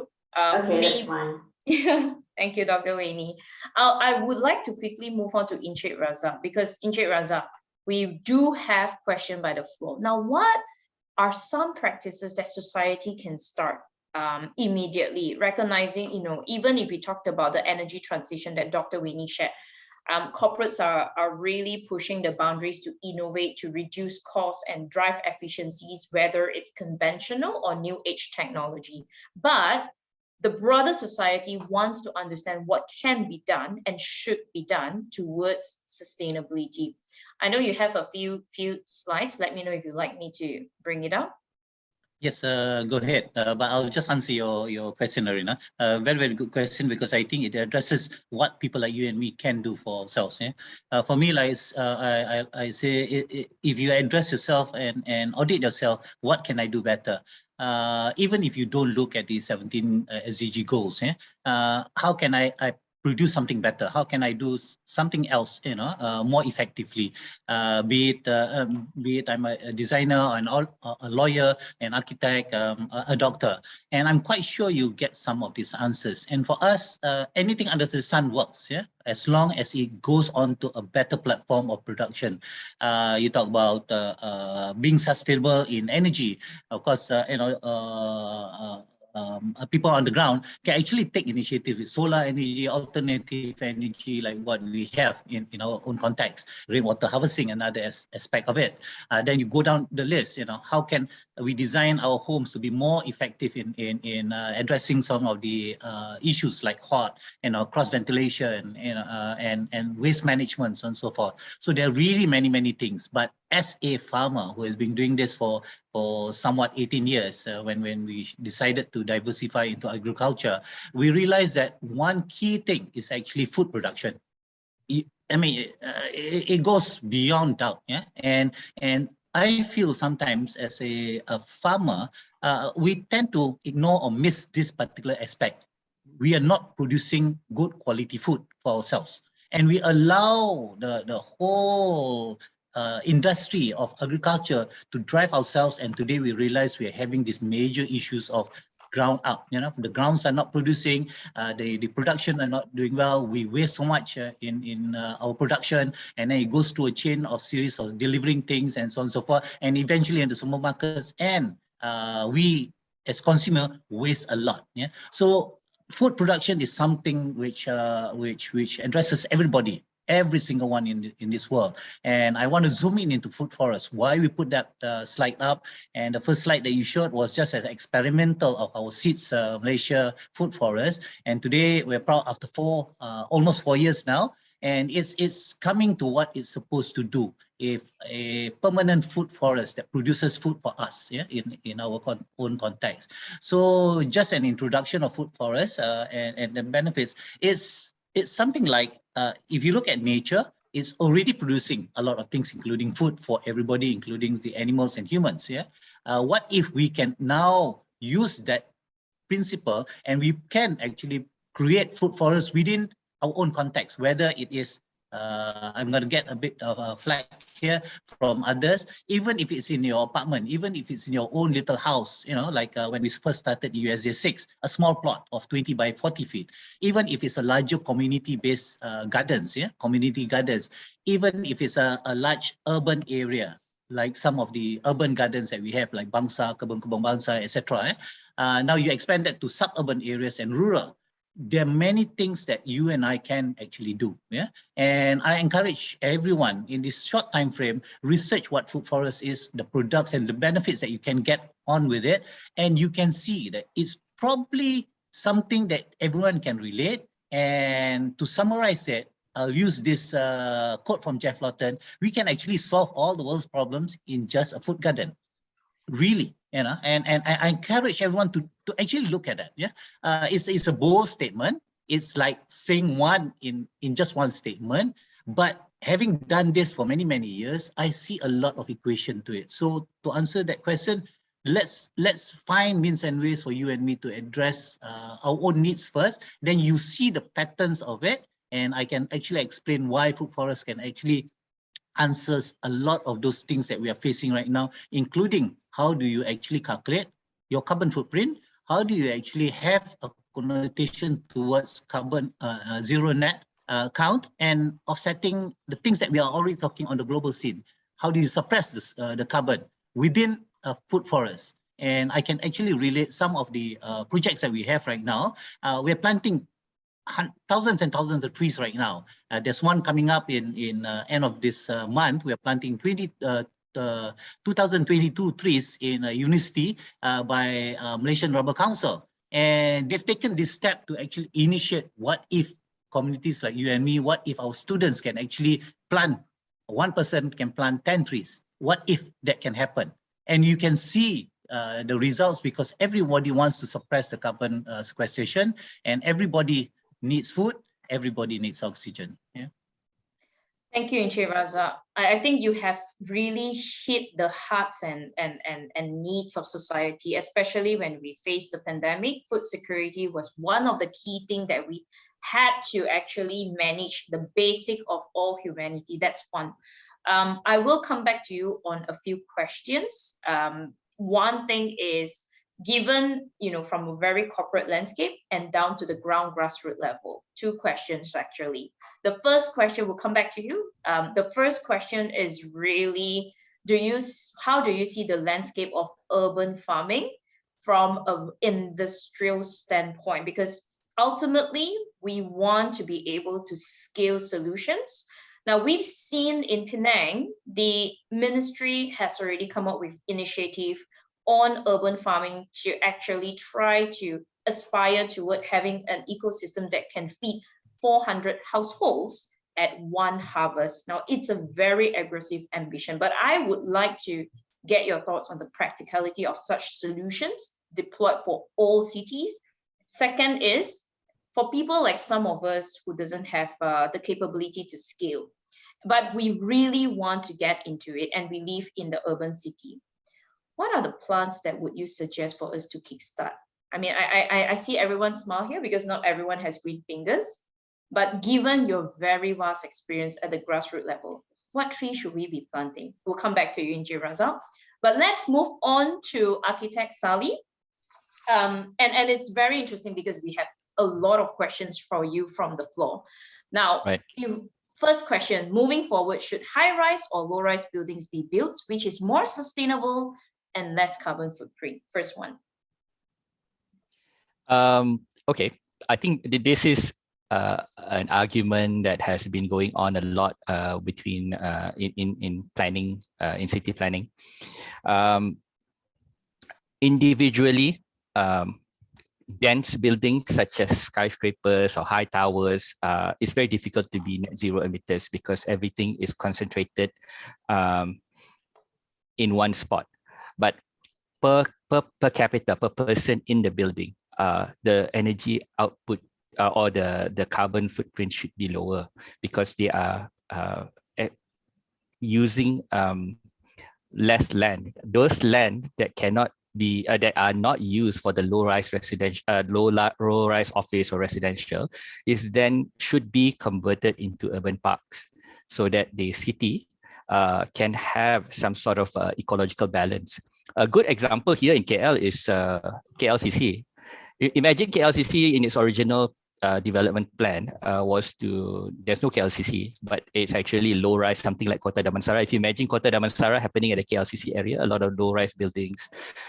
We do not have a wonderful urban park that we have today, which is not just acts as a green lung in the center of the city, but also as a social gathering space, and which also, in terms of economies, increases the value of all the other buildings around it. So yes, it's more difficult for the total footprint of a higher density building is higher, but density should be encouraged in a city. And the second reason is when there is more density in the city, the travel distances between like you going to your office. If you live in the city, you go to your office or your hospital or any other convenience is very near. You don't expend that much energy. Your carbon footprint, traveling and transport will be greatly reduced. Thanks, Architect Sally. Second question, quick one. Sure. Near zero energy buildings. Quick description of what that is. NZEB. Okay. When we talk about net zero, we have net zero carbon and net zero energy. Net zero carbon is a higher tier of net zero energy because it's easier to achieve net zero energy. Although we say it's easier, but it's very, very difficult to have for example, if you have a tall building, you need to, if you want to have total net zero energy, means that you produce as much as you use. Consume. So it's very difficult to do so. And that's where the term near zero energy building, because to encourage these buildings to actually go as low as possible. Yeah. No, that's really good. So I see Aimee coming up. So I know it's the last round of session. But I'm sure, as we talked about deep diving and, having 3 very sector specialists on the panel is amazing. So I'll invite Dr. Weni to come to a close, but just also to also, I've seen questions coming from the floor, and it resonates with some of the thoughts that I have, talking about, considering the challenges of ammonia potential, what are the effects of spillage and toxic gas and so on and so forth. Understand that in every technology, there's always a consequences, there's always a price, there is always an equilibrium that businesses needs to consider. Now, Dr. Weni, as part of your key takeaway, there's 2 things. One is that, the other one is the ETS. So maybe if I can get your thoughts to quickly sum up. I know it's challenging, but let's try. Okay, I think I will address the UK ETS first. I think for the UK ETS, actually for the UK, because of the Brexit, it was also the first time that they've actually developed their own ETS, which started in April of last year. And the UK ETS is actually a market that is very illiquid because it is very new and it's very young. And subsequently, at one point, whereby we were actually paying almost close to £90 per ton of CO2, and that's really, really very high. And also because the UK government, they refuse to actually act upon they have a mechanism called the CCM, the cost containment mechanism, whereby if they reach a certain threshold of the carbon price, they can release more liquidity. But because they want to uphold the climate agenda, so they actually refuse to release any liquidity. So that really puts a lot of pressure on the price to keep increasing. So today we are talking about the UK ETS is around, today it's around £70. It's still very high. So that's why for hibiscus, I think it is one thing that we have to be really grateful of, and it's really very important, is the board's oversight. The board for the hibiscus, they have a very heightened sense of awareness on ESG, and they do not embrace greenwashing. So for us, offsetting is really something that is of a last resort. Yeah, we do not want to be accused of greenwashing. But some things that we are doing, especially to address the UK ETS, is the net zero strategy roadmap that we are working on. Basically, that will identify us decarbonizing opportunities to try to actually reduce the amount of OPEX as a result of the climate payment. And one thing that if there are listeners out there, one very useful approach that we've used is the marginal abatement cost curve approach, the MACC. And therefore, if you are looking at that, the MACC could be one approach that you can consider. And also with regards to the, the toxicity, the oil spills, I think for hibiscus, really, we have been upholding a very high standard in terms of the hydrocarbon spill. If you just have a quick look at our annual reports, which was for the financial year 2021, for FY 2019 and 2020, for all our assets, the carbon oil spills is actually at 0. But for FY 2021, our hydrocarbon spills was actually 26.8 kg. So we really try to keep that to the minimum, full compliance with the regulations as far as the EIA is concerned, but understood completely about the conversation about the ammonia. I think really, the conversation here is that we don't have a perfect solution. At some point, we have to balance about the safety, and hydrogen is not any more safer. It is really very flammable, and also the fact that the hydrogen is the smallest in terms of the the atomic in terms of the periodic chart shows that it is really very leaky. Yeah, so there are a lot of issues when we talk about the energy transition. We don't have a straightforward answers in regards to balancing of the two. So I hope that helps to address at least part of it, the questions. No, I think you gave a very good, deep dive and insights, because, when it comes to this discussion, typically it's a whole day forum. So so thank you very much, Dr. Winnie. But your advice on the board awareness and stewardship is what exactly we are seeing in the landscape. So thank you for that. Encik Raza, 2 questions to close. If you remember the question. Yes, I do, Arena. Thank you. I'll answer the second question first, I guess. What to plan? That's an easy one. Start with planting what you want to eat. Yeah, let's see. You want to eat something, that you just look at that options. Yeah, that's easy one. Talking about urban farming, how do you create a scale-up solution and so on and so forth. One thing that we need to understand, everyone, as we grow up, we've been told, or that have been imparted to us, it has to do with green fingers, etc. Trust me, after 18 years, this is a tip that I give. Nothing to do with color, nothing to do with your fingers. It all boils down to the ground. It's all in the health of the soil. And if you're talking about bad soil, dead soil, nothing will grow. If you're talking about living soil, anything will grow anywhere in the part of the world. So again, nothing to do with your fingers. Then how do communities go along the line of doing it? Make your references, check into the net. 20, 30 years ago, I first started listening to Alice Walters, who started Green Movement for Schools. And fast forward today, we have tons and tons of examples all over the world, people who grow food. And in the local context, we are not very far. We've got a lot of people who are actually doing a lot of great solutions. I belong to a couple of organizations, Natural Farming Association of Malaysia, who are serious people who actually do very organic and very practical approaches. I'm with Permaculture Association of Malaysia. These are technical know-how on the ground people who can actually share with you what they do in their own respective spaces, be it apartment, be it ground, be it in larger context of space.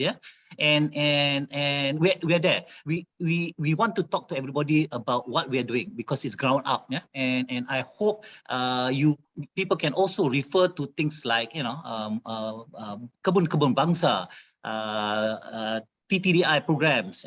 You look at follow farm. These are all community-based ground up initiatives that addresses not just small communities, but hundreds of families at one go, and they're producing results. And I hope that this could tantamount to large organizations, the GLCs, and the financial people in this webinar to actually look at how can we walk the talk together, because we need to do this together. And my last statement is, the next time any one of us look at a meal on our table, before that, ask ourselves a question: are we doing enough for addressing this food security issue? If the answer is yes, good, share that. If it's not, find out what else can we do so that our next meal can be more nutritious, can be more responsible towards the issues of climate change, and yet making money for everyone, including us. So that's my take for today, and thank you. Thank you, Encik Raza. I think you really put out, the call to action, that whether are we doing enough, and if you have the best practices, scale it, share it, because it is the right thing to do. Last that I have, Architect Sally. Now, I will put a bit more challenge rather than just doing what is right and sharing it. Speed. I think we are running out of time, Architect Sally. And this is where I got to, push for your close, because as you mentioned, given the slides that you have, there are 95% to go when it comes to build, that 95 are very much new buildings, 5% are existing buildings, for those are being put in effort. There's 85% of buildings to tackle in Malaysia. Speed. How do we rally speed? So hopefully I let you have the good closing. Okay, thank you very much, Arina. For me, the key turning point or the tipping point is actually people's buy-in. Not everyone's buy-in, and I think that needs to happen with increased income from everybody, because it's difficult to buy into something environmental, like Cik Razak mentioned, to find a better meal, a more nutritious meal, where to source from. But if you yourself you're struggling to find your next meal, it's going to be difficult. And we have to have that cultural shift whereby capitalist values is not a benchmark for success. We don't need 10 cars. We don't need 2 people living in 15,000 square feet house, things like that. Once those fundamental change in our society happens, then we can have a very, very fast change in the industry, because these people, your everyday school moms, kids, are the voters, are the people that determine our policy and determine the execution of our policy. Sometimes our policy is superb. We have, say, for example, separate at source policy for garbage, but nobody's going to do it because the culture is not there. So I think cultural change is the fundamental point that we need to focus on, or else it's just going to be very difficult.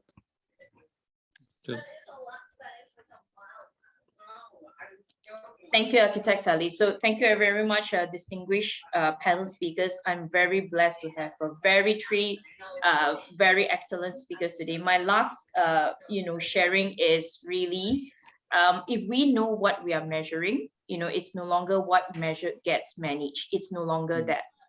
We need to work harder on this, what gets measured gets managed. We got to find multi-purpose solutions.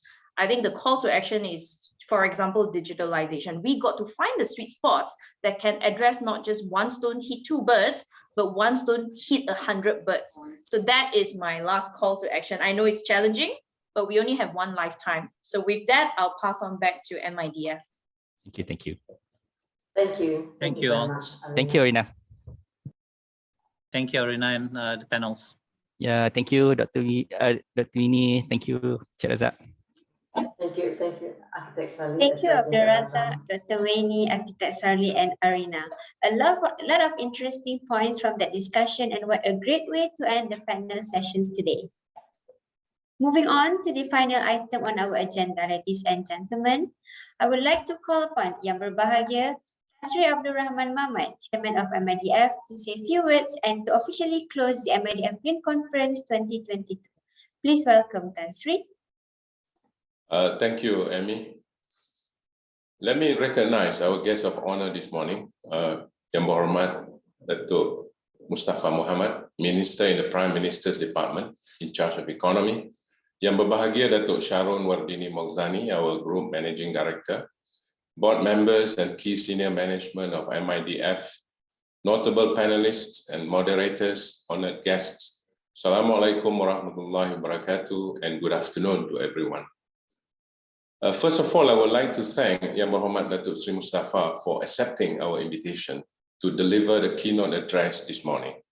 Thank you as well to our distinguished speakers who have committed their time to drive discussion throughout the event. I'm extremely pleased that today's event was well attended by various stakeholders, ranging from government officials, policymakers, industry practitioners, and experts. Apart from rich panels that were filled with insightful content, it was great to have an interactive audience. Your participation demonstrates the collective commitment in championing climate change and sustainability issues, despite challenges from threats of COVID-19, namely the pandemic itself, the economic impact of containment measures, and consequences from the global recession brought on by the pandemic. The devastating impact of the climate crisis is already being felt in many parts of the world. Like COVID-19, climate change knows no borders. We have seen firsthand its impact, including the emergence of health crises due to extreme weather events such as floods and droughts, and food security and supply chain issues, resulting in economic economic as well as financial instability, which has disrupted our day-to-day life. By all accounts, if we do not act now in a holistic manner to optimize the outcome for as many stakeholders as possible, the harm that will cause ourselves and this planet may be irreversible. Over the past few years, we have witnessed growing commitments across different segments of society at the global, regional, and national levels. Governments and companies around the world have put sustainability at the forefront of the agenda, recognizing the growing relevance and urgency of global environmental, social, and economic challenges. I'm proud to say that MIDF is one of those companies, and we have embarked on our ESG, sustainability, and green journey through various efforts, as highlighted by Dr. Sharon earlier this morning, including our inaugural MIDF Green Conference in 2019. I echo his sentiment that green practices should no longer be viewed as a cost of doing business. Rather, they must be seen as an essential component as a sustainable business, and management and board cannot afford to ignore this reality.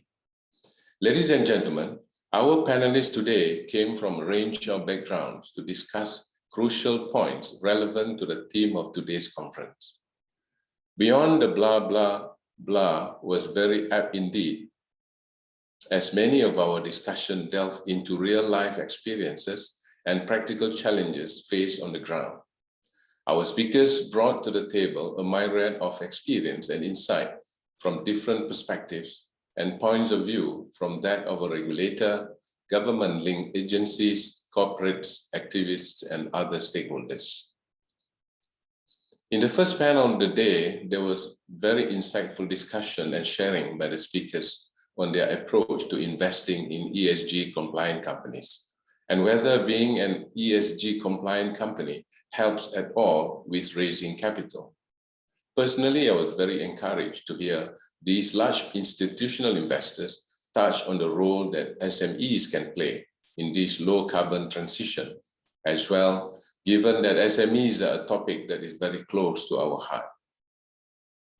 Later, we delved further onto the idealism of green energy and its implementation challenges versus the practicality of brown energy in a panel that was expertly moderated by Datuk Dominic. The energy trilemma is very real indeed, and I believe that the discussion today showed us that while it is a daunting challenge, there is some light at the end of the tunnel.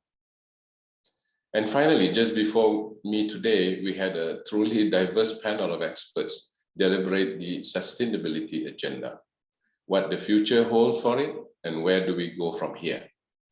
I must say, I came away from this panel feeling quite enlightened and inspired at the same time, especially on the topic of urban and town planning. What is clear is that all stakeholders, be the government, regulators, financial institutions, investors, companies, and their value chain, must continue to play their part to help achieve the sustainability agenda. The gravity of climate change and its fundamental economics and financial impact requires governments and companies to prepare, adapt, and intensify the drive to achieve sustainability. We know that PNB, the largest fund manager in Malaysia, as well as MIDF sole shareholder, is working on their own ESG and sustainability framework, which will be launched soon. Muazzam, who spoke on one of the panels earlier today, had shed some insight into PNB's commitment on this front. Similarly, other large institutional investors like EPF, Co-op, and Khazanah are signatories to the UN Principle for Responsible Investment, highlighting their commitment to sustainable investments, while Malaysian banks have been active in facilitating sustainable financing instruments such as sustainable bonds and sustainability-linked loans. The pandemic has also shown our incredible agility and resilience when the need for change is clear. With urgent, decisive, and coordinated action, we have seen that the world has the collective ability to tackle a fast-evolving an invisible threat such as the COVID-19 pandemic. With vaccines produced within a year, we must have this same sense of urgency and determination towards ESG, sustainability, and climate change, as our action today will affect future generations. At the Joint Committee on Climate Change, in short JC3, conference in June 2021, Sir David Attenborough said, and I quote, "All of us, no matter who we are, have the responsibility to care for the planet. The future of all humanity now depends on us and on none more than you in the world of finance. You have the fate of the whole world in your hands," unquote. So knowing is not enough. We have to apply. Willing is not enough. We must do. Finally, ladies and gentlemen, I would like to thank Yang Berhormat Datuk Sri Mustafa Muhammad once again for taking his time to join us this morning. Thank you also to all our distinguished panelists and moderators who graciously accepted our invitation to be part of today's conference, and of course, to all of you today. I thank you and also the organizing committee for hosting MIDF Green Conference 2022. I enjoyed myself very much, and I'm already looking forward to the next one. Wabillahi taufiq wal hidayah. Wassalamualaikum warahmatullahi wabarakatuh. Take care and stay safe. Thank you.